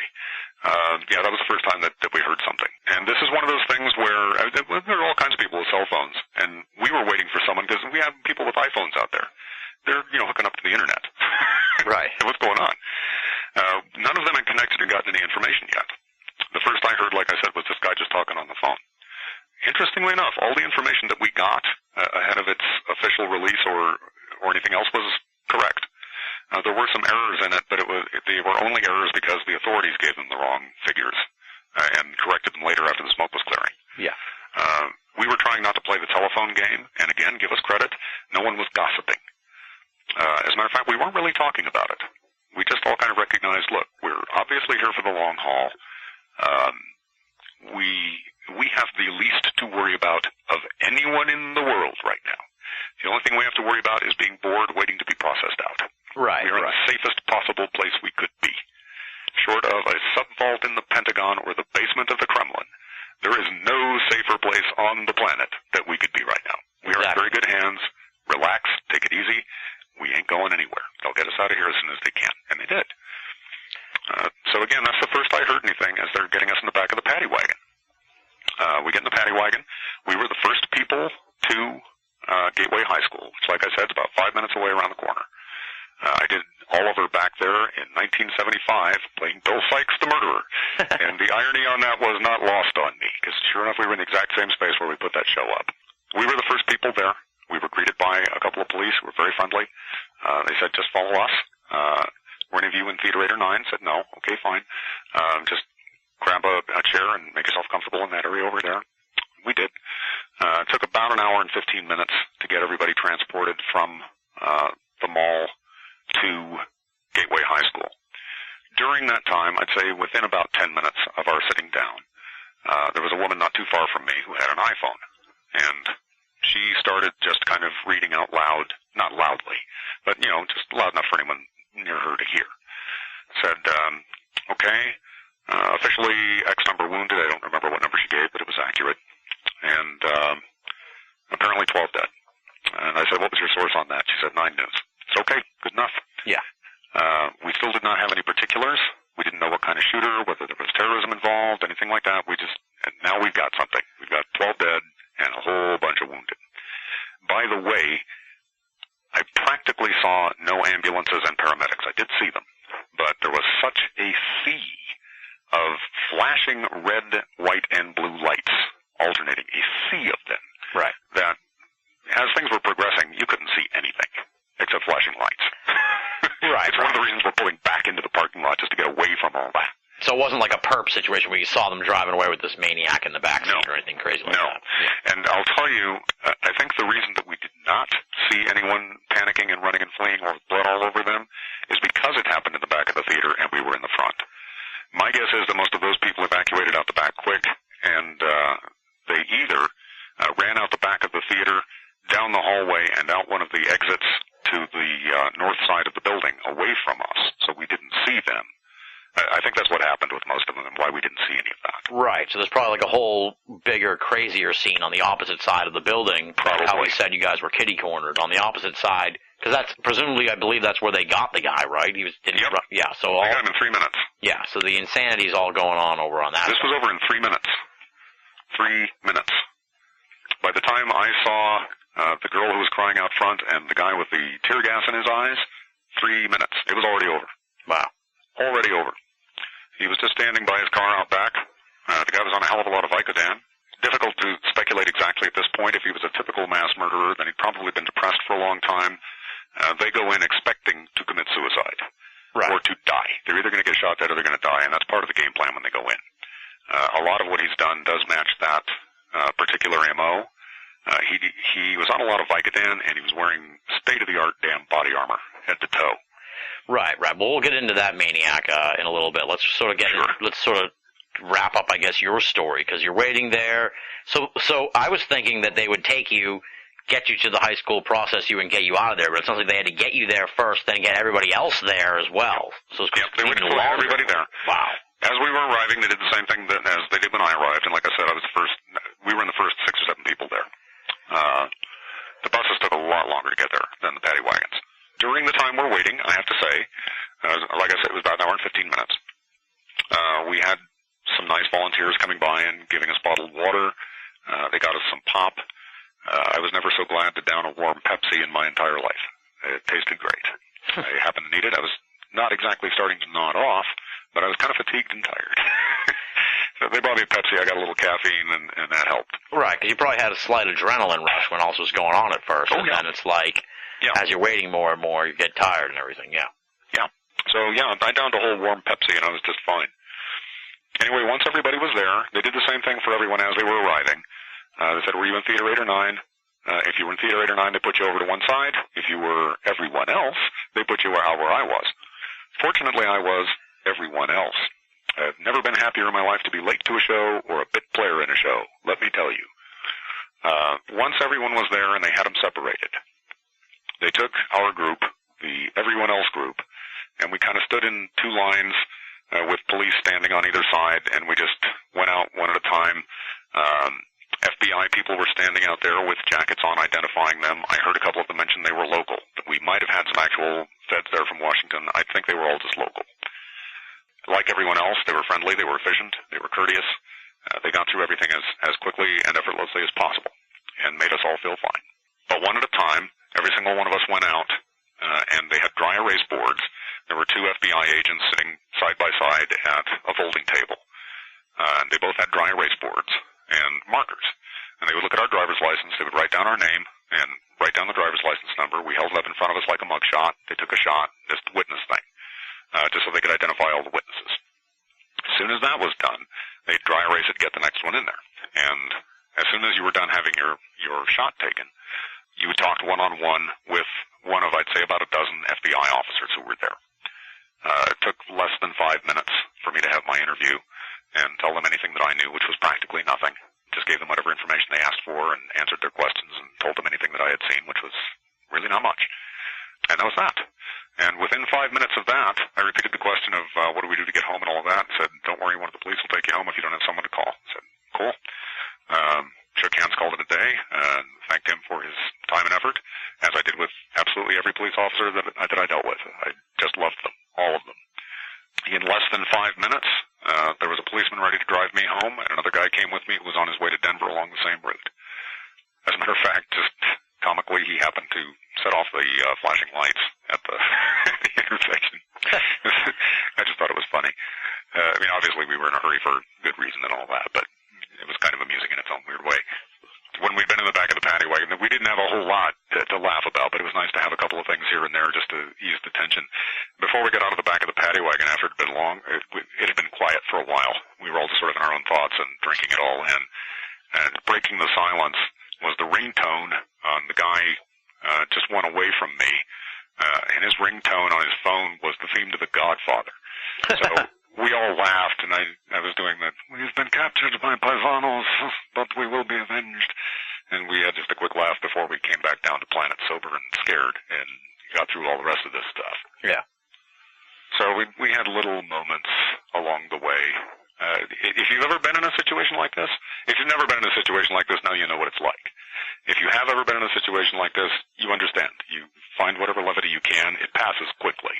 Right. But you're doing anything you can to just get through it. No one wants to be here. We're going to get through it as quick as possible. We're all in this together. We'll make things as comfortable for you as we can and be done as quick as we can. And they did.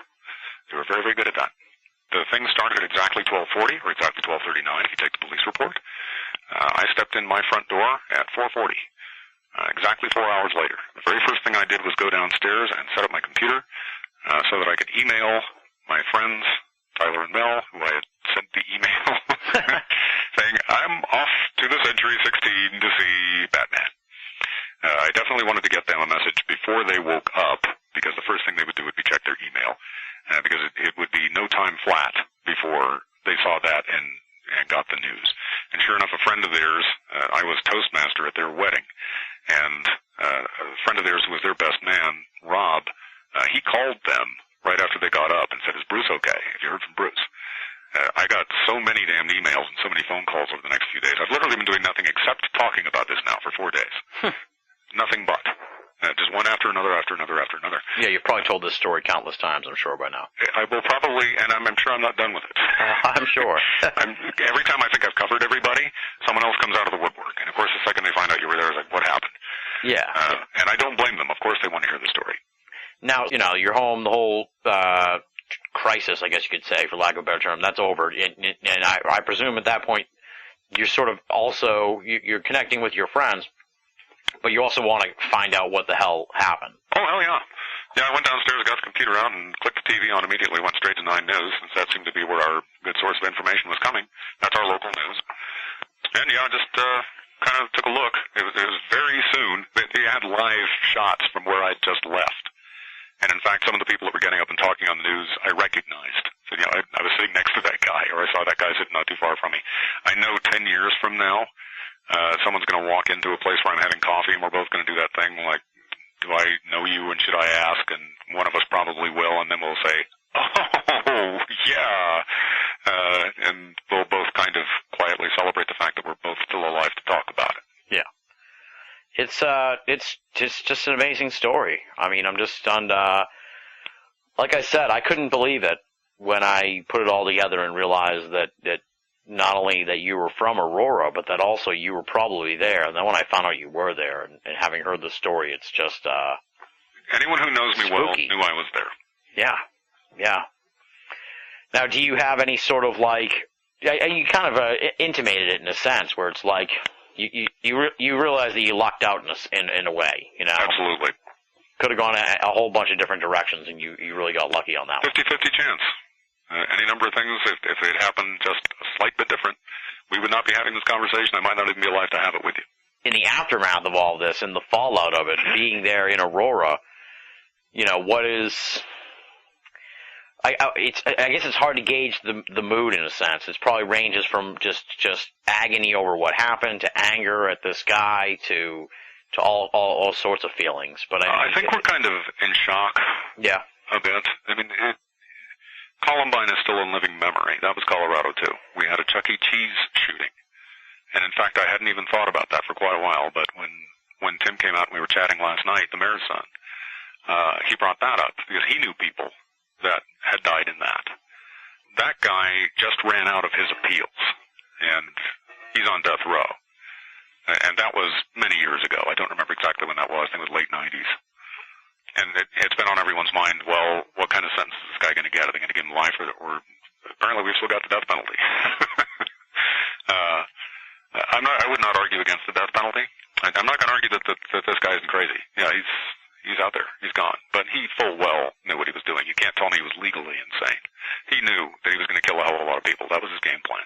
Right. Well, what are your thoughts on this guy? Because, I mean, I find him fascinating, and not in an infamous way. The same way you find Charles Manson fascinating, or the Unabomber. You know, he's to be reviled, and to try and figure out what is in his mind, I think, is really the puzzle of all this. And I mean, obviously, you've been following this very closely, having been there and living in the city.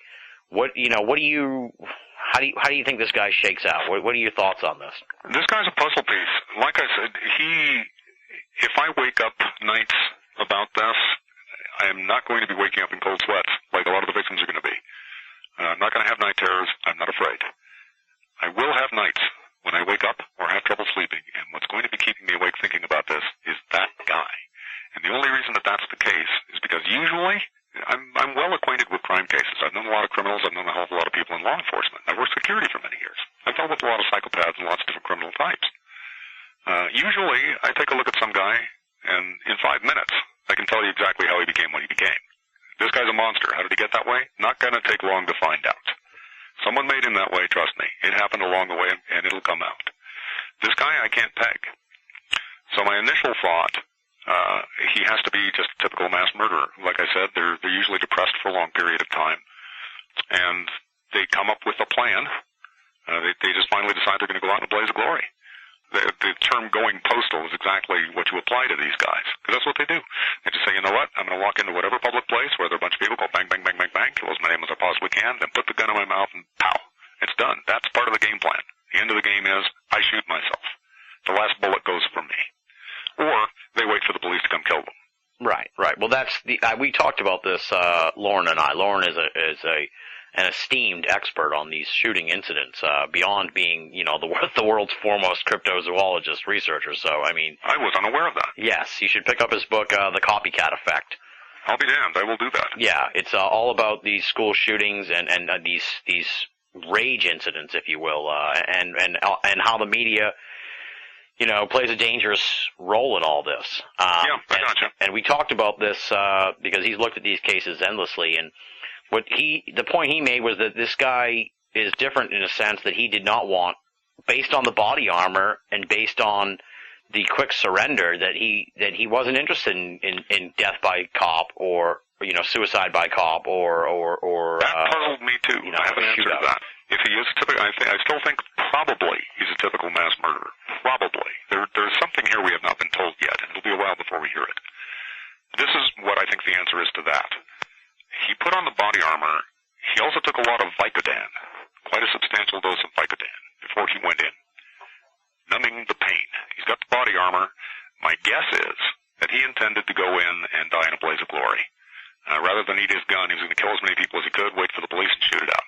Yeah. And wait for them to kill him. And or shoot himself at some point. That's my guess. What happened was the Vicodin calmed him down, so that by the time he reached that point, he kind of shot whatever adrenaline he had out of his system, and he's just kind of spent. That's just a guess. I could easily be wrong on that, but that's my guess. He is typical of a mass murderer in another regard, which is that booby trapping of his apartment, that's much more elaborate than most of them would do. But they do try to kind of erase their entire history. And in his case, he was extending the number of people he could take out. And you got to know the police. Dan Oates, the head of the Aurora police, got up and they're really pissed about all that mess.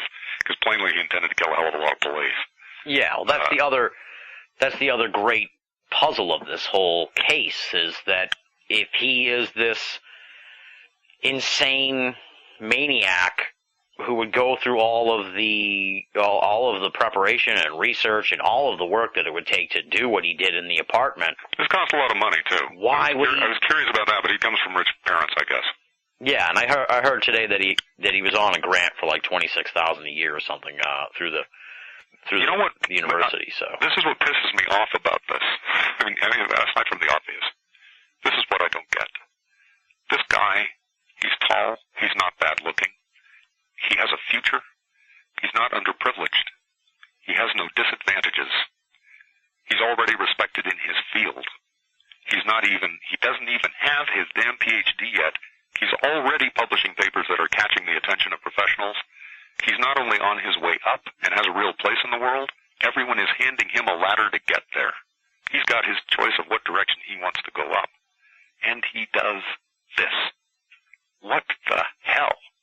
He had absolutely everything going for him, and he just threw it all away and murdered a shit ton of people. What? That's the puzzle. That's the thing I don't get. Like I said, usually I look at any of these guys and I can tell you how they became a monster. Right. This guy, it looks like he made himself one, and I don't get it. Now, what do you think is the motivation behind, this was kind of getting to a moment ago, why would he tell... The whole point of a booby trap is the trap. Why give it away to the police? Well, first off, they were going to, believe me, they were going to go at it carefully. And that's also, when you turn on the news and I'm checking things out, that's when I understood the bomb dogs and why they wanted to check all our vehicles. Because they got this guy right from the start, they went straight to his apartment and they found that. So right then they're thinking, all right, what the hell else is he wired up? What's he wired for sound? Man, did they handle that well. They handled that extremely well. Okay, anyway, what was the question again, just so I get back on track? I was under the impression he told them about the booby traps and everything. That also does not surprise me.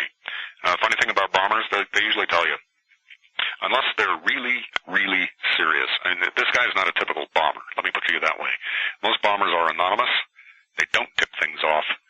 They set something, they let it go, and they enjoy it from a distance, and they get their sexual jollies from it. Just like arsons. They don't want to be known. They don't want to be seen. They remain invisible. They don't warn people. They do it and they get their jollies. If someone is warning you about it, they're going to tell you all about it. They may even be serious and have set one up, but they'll tell you all about it. It's weird, but they do that. Yeah, well, like Lauren suggested that, I made the comparison to the Unabomber in a sense. This guy reminds me of him in a way. Mm-hmm. That maybe, that Lauren suggested that part of it is that he wants, in his mind, like the credit for the insane layout of the apartment. And if it was destroyed, he would never get that credit. He was looking for some kind of posthumous fame. Until I see something that convinced me otherwise, I think that his original game plan was probably to die in this. But either he chickened out or the Vicodin just calmed him down and his adrenaline was spent. That's a guess. It'll be interesting to see how this plays out. Yeah. Well, that raises an interesting point. You kind of set me up here for a banal rant, and I'm just going to do it because I've had this conversation with two different people already today. I mean, I don't know, you're not on Facebook or anything, but I'm sure you're really well aware of the conspiracy community, and they are like all over this thing, obviously, because this is the biggest terrorist attack in America since 9/11. Well, at the moment, let's rephrase that just slightly. I believe that Dan Oates said that they have not taken terrorism off of the table. Now, that may have changed since then. I think they consider it a far realm of possibility. I guess. I mean, I use it in a more in a less. That this guy scared the shit out of everybody. Yeah, it's a terrorist attack. Yeah, exactly. I mean, I consider it just because it wasn't politically motivated. Exactly. Doesn't mean that his goal really wasn't fucking just to terrorize people. Oh yeah, and he succeeded in spades as far as that went. Of course, that's turned on all the conspiracy porn people out there, and I'm seeing all kinds of crazy stuff about MK Ultra and mind control and accomplices and all kinds of stuff. And the point I keep trying to make, and I announced this episode impending on the Facebook, and people were asking about if we're going to get into the conspiracy aspect of it. And to me, the whole point of conspiracy, and I get into this really for fun more than anything, conspiracy, sure, than trying to take down the New World Order, which is an exercise in futility. To me, the fun and interest of conspiracy theory is to deconstruct the official story. And the problem I have with a lot of these people out there who are saying, this guy's MK Ultra, or don't you see this? It's like, folks, we don't have the official story yet. They just released this guy's mugshot like 48 hours ago. Yep. We are so early in this story that you can't deconstruct the official story to show where the conspiracy is. There are major puzzle pieces about this guy in particular that I'm waiting to emerge. So I think people, in the audience here who may be like, well, this is all part of a agenda to take away our guns and stuff like that, they need to take a step back and just like wait till the dust settles on this and then figure out if there's a conspiracy, which I personally highly doubt. I highly doubt it also. It's important that I say this. This is one of the reasons I wanted to come and talk about this. I know that the people who are listening to your program know who I am, and they know what I write. Plainly, I am skeptical of a lot of government bureaus and agencies in many ways. There are also many ways in which I have a great deal of confidence in them, and I am telling you all the reasons I have confidence in them right now. These people could not have handled everything more friendly, more efficiently, more courteously, and most importantly, with a calm, cool head. They were very, very together, and I appreciate that because it is contagious. It communicates to the rest of us, and that's what made this pretty easy to get through. Absolutely, yeah, it sounds that way. And I just think, like I said, if any conspiracy comes out of this, it's nefarious people taking advantage of an incident that they had no hand in creating. It's people using this to further their own agendas. They weren't behind it. They're just picking up a chance opportunity to use a tragedy to advance whatever their agenda is, whether it's gun control or, anti-big pharma or whatever. So That's my personal opinion, and I think people need to just take a step back and realize that not everything is a conspiracy. No, I think this guy, I'm interested to see if he's on any kind of medications. One thing to bear in mind, this guy was apparently an expert in abnormal brain chemistry. My sister and I were talking about this. She's a Yale psychologist. Her immediate response was my immediate thought as well, which is people are attracted to the fields they're attracted to for a reason. So, he probably knew that there was something wrong with him, and he was kind of studying it himself. Yeah, it very well seems that way. I mean, like I said, we just don't. We're really in an interesting position, I guess you could say, looking at the story. It's so early, we don't know anything. They just got the computer and all. I mean, we're finding out more and more, and his behavior in jail, from what I'm hearing now, is just growing increasingly bizarre. And I think he just had some kind of mental disconnect, honestly. He could just be a straight schizophrenic. Although it's unusual, you don't usually see schizophrenics perform violent crimes of this nature. That's kind of uncommon. This is the whole thing. I don't know yet. I don't know if he's a typical mass murderer, if there's something else in the mix. Maybe he's a schizophrenic. He could be one of those really rare schizophrenics who's just that violent. You don't usually see them perform something like this. They can incline toward violent crime, but if they do, this much is at least typical. If a schizophrenic commits a violent crime, you catch him immediately. They're very sloppy. But this guy's not that sloppy. He planned very well in advance. That's why it kind of looks more to me like a typical mass murder thing. There's just too much information we don't have yet. I've got to get a lot more information on this guy. Right. No matter what sentence he gets, whether they give him death row or not, he's going to die in prison. They're going to kill him. They're going to do the same thing to him they did to Jeff Dahmer.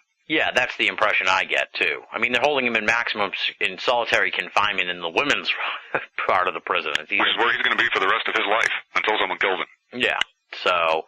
Whether it's the state or whether it's inmates. Yeah, this guy, well, like I said, I mean, we're just still finding out more and more about this guy, and personally, I just think it was just, the whole incident was someone who went off the deep end. What triggered all that, we'll never really know, but... Did he go off because he's schizophrenic, or did he go off because he's a mass murderer? That's like the biggest question to me right now. And to me, it's almost unimportant. I want to know just so I can have it nailed down. Yeah, closure on this. That's right, closure, and it's one of those things where you say, okay, now that we recognize this, is there a way that we can recognize this earlier in people and head it off at the pass? Yeah, obviously, that would be the ideal situation. That's the unfortunate part, I guess, of what I say about these nefarious forces who pick up these things and use them for their own agenda. It's like, talking about gun control really doesn't get to the bottom of how to stop these things. No. It does come largely down to a question of mental health.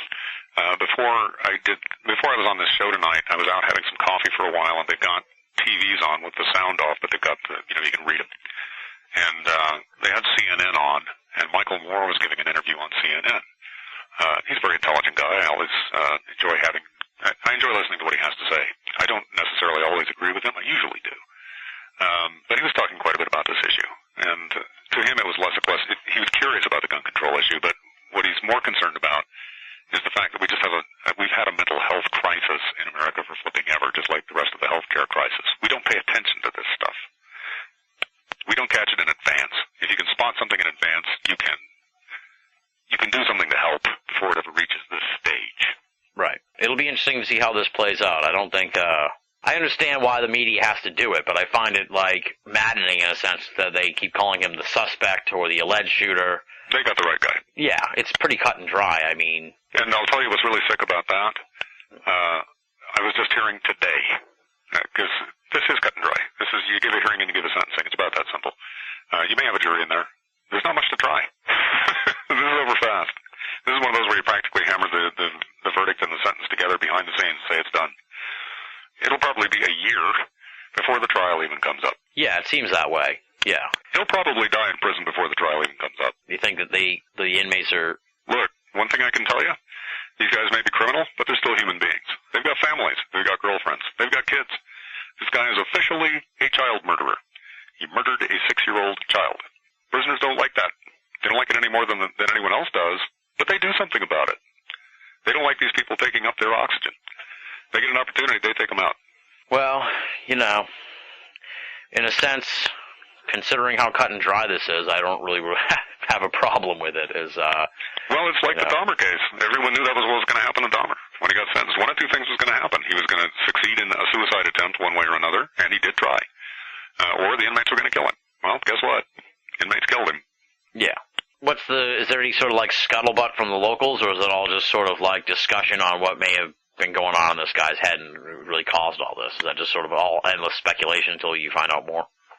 Interestingly, we don't talk about him a whole lot. We mentioned about the same things that we've just talked about. Appropriately, the focus has been on the victims. I do want to see them put a plaque up at the theater. I want to see them keep the theater open and put a plaque up there. I'm getting to know the victims, and there are some very heart-wrenching stories on there. But I'm glad I'm getting to know them. I think that's important. As for this guy, we can learn everything we need to learn over his grave. It doesn't matter whether he's alive or not. If he did cooperate with us, it wouldn't matter. We can't rely on him. That's true. We can put it all together ourselves. That's absolutely true. Yeah, well, we spend enough time talking about this fucking scumbag anyway, so. Right. It's just a terrible thing that happened. I've heard a lot of sort of, I wouldn't call it conspiratorial talk, but I'm sure that they've certainly latched onto it. But yeah, as a native Coloradan, what do you think it is that, is it just sheer bad luck that your state seems to have been afflicted with these now two, and you mentioned the Chuck E. Cheese one, but we're talking 3 if you include Chuck E. Cheese. Yeah, but definitely two, seriously notorious, grisly shootings. The Columbine thing, this is where I'll meet the conspiracy theorists halfway. I'm not fully convinced that there wasn't something else behind Columbine. And there's a good place where you can look to Michael Moore, actually, for information on that. He called attention to a few details that are quite curious. I don't know that that is the case. I do know we still don't know everything about Columbine, and we're never going to. Every now and then, like I said, I've worked security a long time. Every now and then, a guy in the office would say something about Columbine that I didn't know.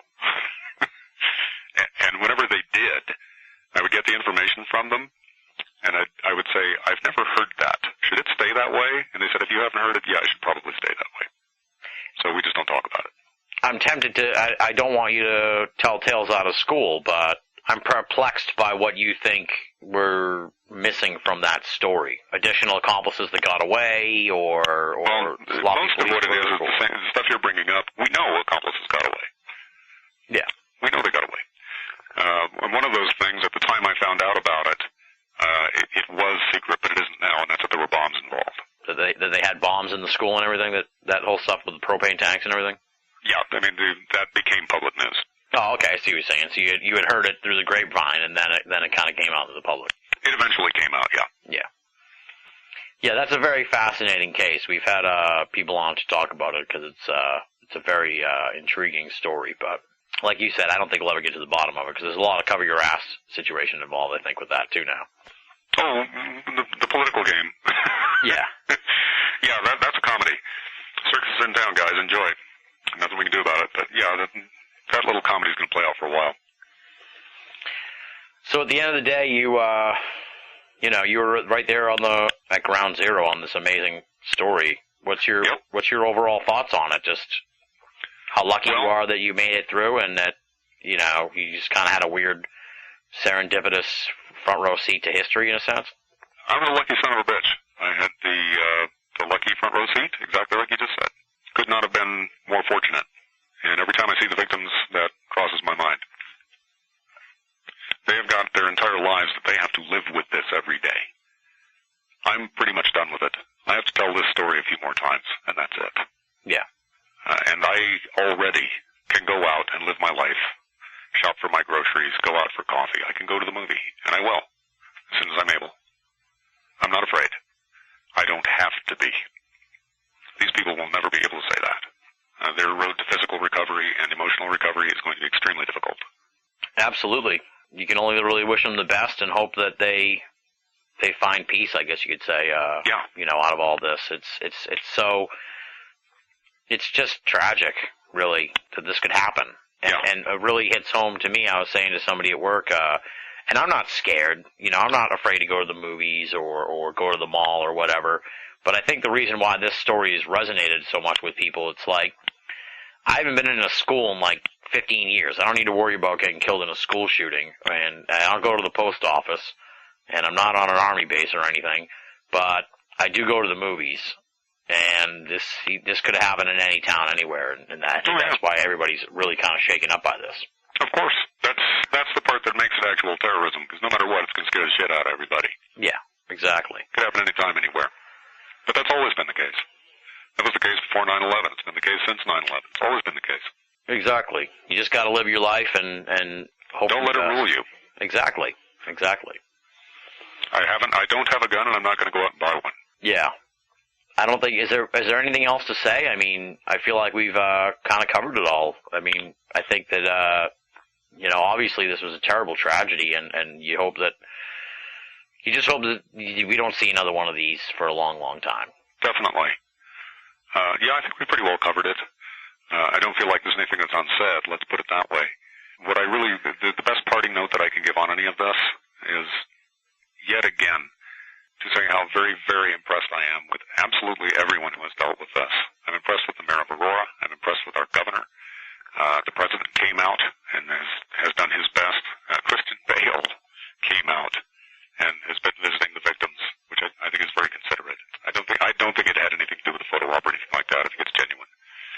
you guys came to see my movie and look what the fuck you got. Yeah. So I think there's been an outpouring of affection for all of these people and of sympathy. And I'm glad that's where everyone's attention needs to be. Don't worry about me. I'm fine. I am just fine. Keep your attention where it needs to be. Keep your thoughts and prayers on the victims and their survivors in their extremely trying time of need. Absolutely. On that note, I guess we'll call it an evening here, Bruce. Just because we had you on for this unfortunate series of events, that doesn't mean that that's the end of Ruxgiving, so we'll be talking to you again in November, and talking about hopefully some lighter fare. Absolutely. It'll be much nicer to talk to you under better circumstances, yes. Yes. It is always a pleasure. Getting into architects of the underworld and Hollywood versus the aliens and all of the strange realm of ETs and UFOs. So hopefully by that time we'll all be laughing a little easier and never forgetting about this, but hopefully getting on with our lives. We'll at least have it in perspective, and if no one's gotten over it, it'll at least be behind us, yeah. Absolutely. I can't thank you enough for doing this. I mean, I know that you've said you've told the story to so many people, but now you're sharing it with like tens of thousands of people. And as I said at the beginning of the show, watching the coverage on TV, you feel for these people, obviously, but there's a disconnect because you don't really know any of them. But and obviously, as we said here, you were well out of harm's way. Yeah.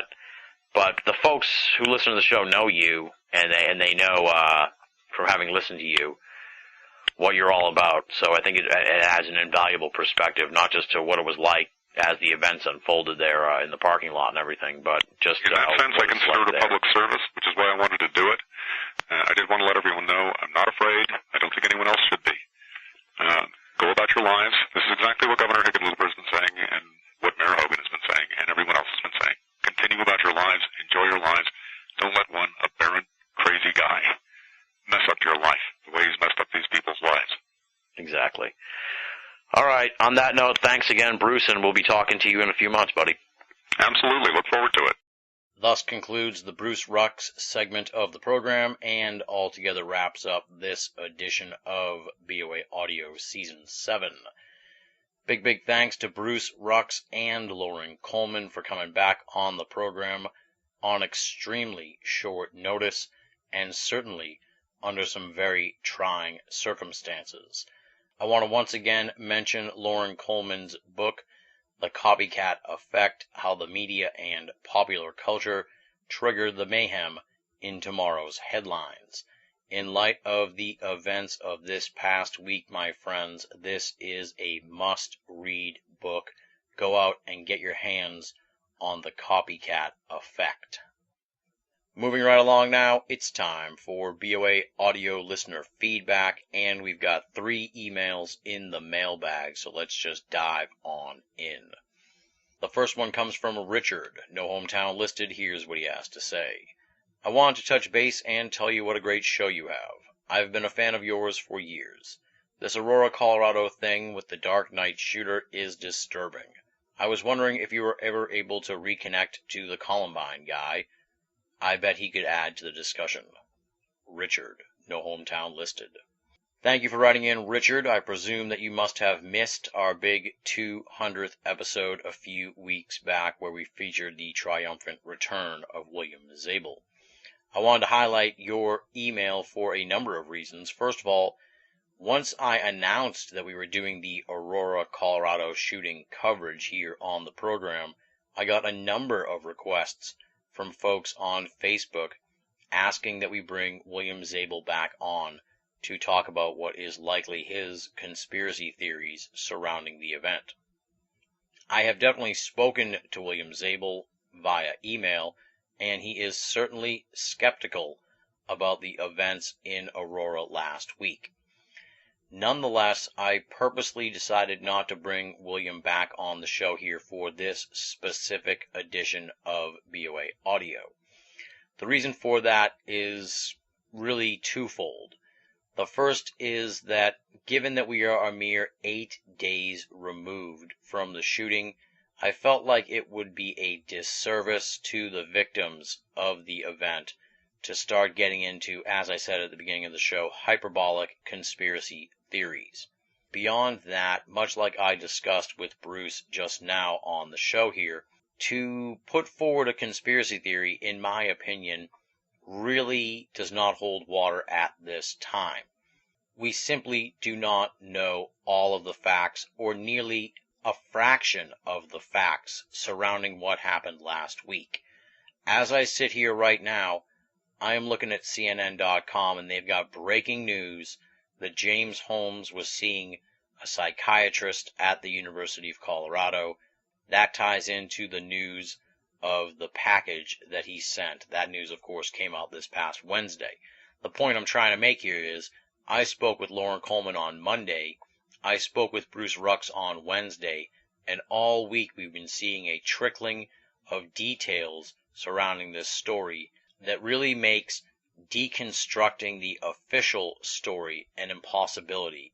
To take that point one step further, and I'm going to quote here from the article, the prosecution is saying that media leaks by government officials in these news organizations of the past week have been fabricated. So we don't even know exactly what's true and what's rumor. We don't know what's fiction and what is fact. So for me to bring on a guest that would expound upon a conspiracy theory that may very well be based on these fabricated news stories would be a disservice to the BoA audio listeners. As I said at the very beginning of the show, there is a time and a place for conspiracy discussion surrounding the Aurora shootings. The place is certainly here on BoA audio. Unfortunately, my friends, the time has not yet arrived for that discussion. All I'm going to ask you folks out there is to stop, take a breath, and wait for the facts to come in. We will get more information as time goes on, and then from there we can take a clearer look at what happened that evening as well as the events preceding it. Now, let's move on to some lighter emails here. The next one comes from Jason, also no hometown listed. Here's what he has to say. Have you considered the idea of having game designer, conspiracy historian, and Lovecraftiana scholar Ken Hite on as a guest? Ken is a funny, hyper-intelligent guy, an excellent conversationalist, and a general expert on high weirdness. His suppressed transmission columns for Pyramid Magazine are legendary amongst gamers. You will not be disappointed. Jason. P.S. Love the show. Learned about you from the Anomalist website 2 seasons ago, and I've been a fan ever since. Keep up the good work, and don't let the turkeys get you down. Thank you for writing in, Jason. Thank you for your high praise regarding the program. I am truly humbled. Big shout out to Anomalist.com. They have been a supporter of Banal of America since the very beginning, and I am really happy that you mentioned them here in the email. And, of course, Jason, do not worry, I never let the turkeys get me down. With regards to Ken Hite, I'll be honest, this is a name that is new to me, but I will look into his stuff.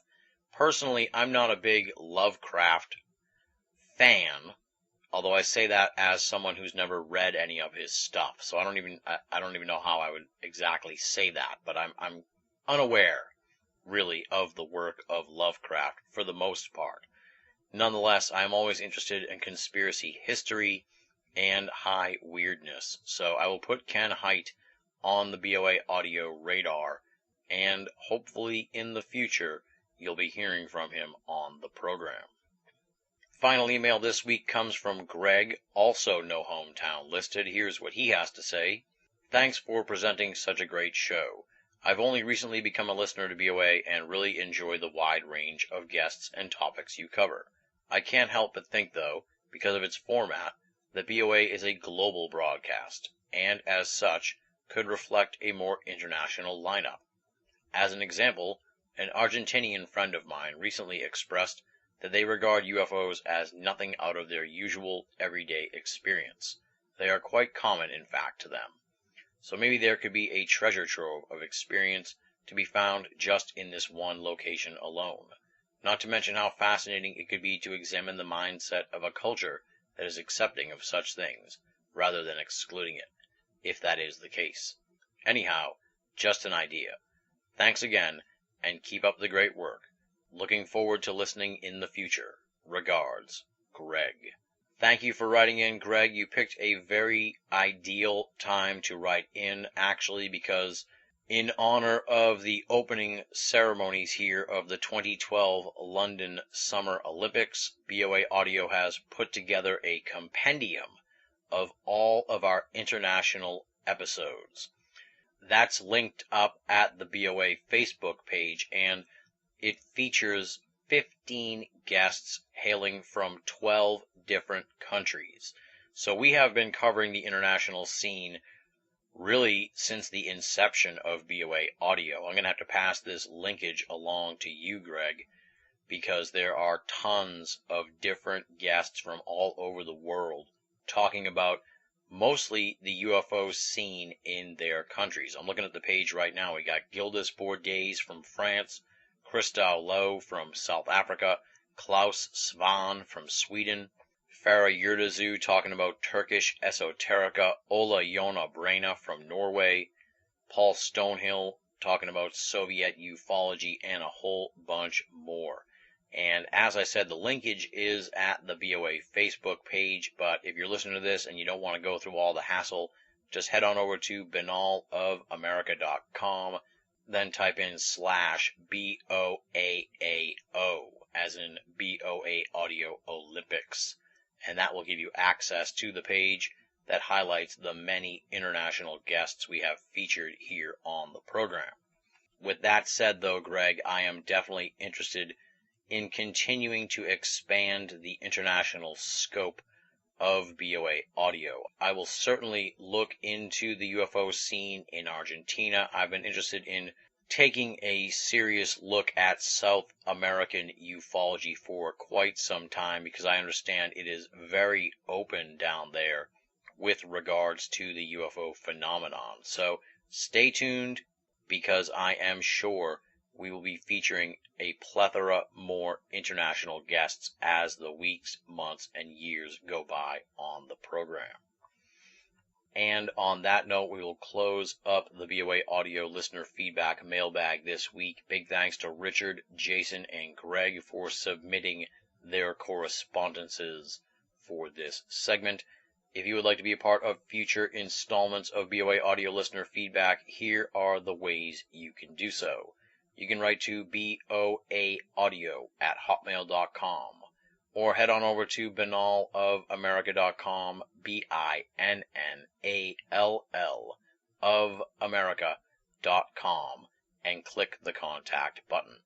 The third big method, of course, is to join up at the official BoA forum, the USOFE.com, THEUSOFE.com, or just head on over to BoA and click the forum button.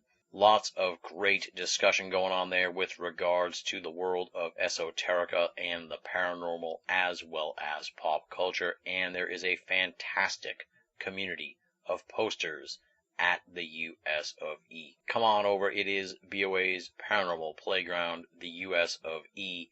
Join in on the fun. Additionally, you can find me on Facebook and Twitter, so just punch in BINNALL and I will pop right up on the search engine. Feel free to befriend me, follow me, or poke me. It's all good, and I'd be happy to have you as part of my online circle of friends.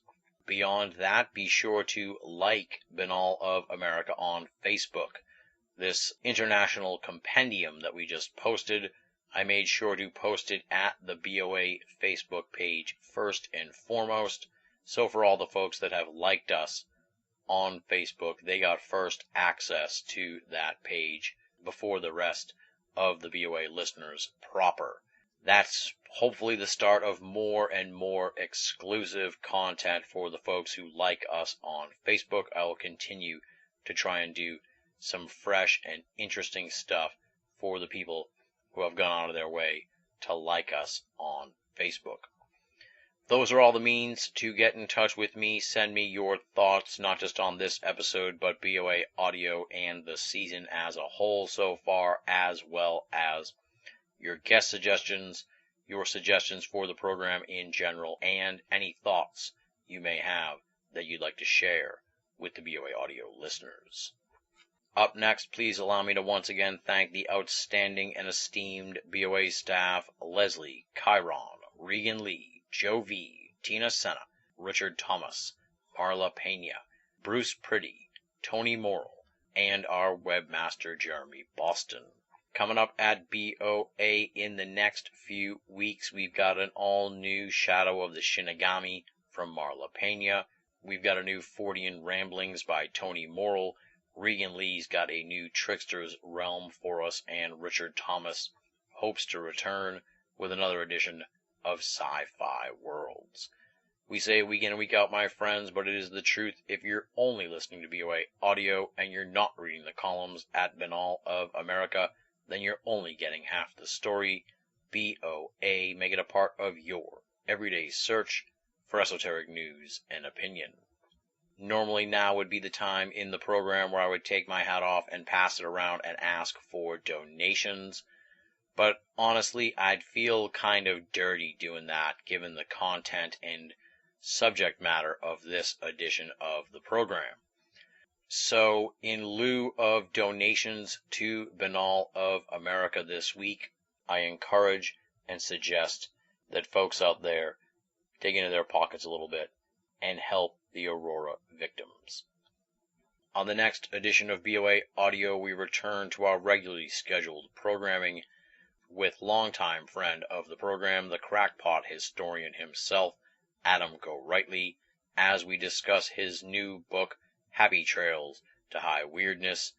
Given that I have been absolutely swamped trying to put together this breaking news edition of BoA Audio, I have yet to sit down and edit the upcoming Adam Gorightly conversation, but based on my recollections of that interview and based on my many conversations with Adam Gorightly over the years, I can assure you that it will be packed with insights, laughs, and certainly some strange discussion as the crackpot historian holds court once again on BoA Audio.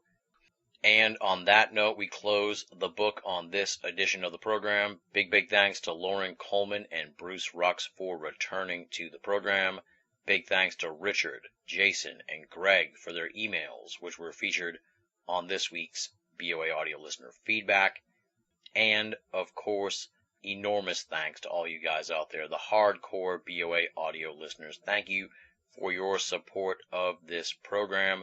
I know that this week's edition of the show was a bit of a downer.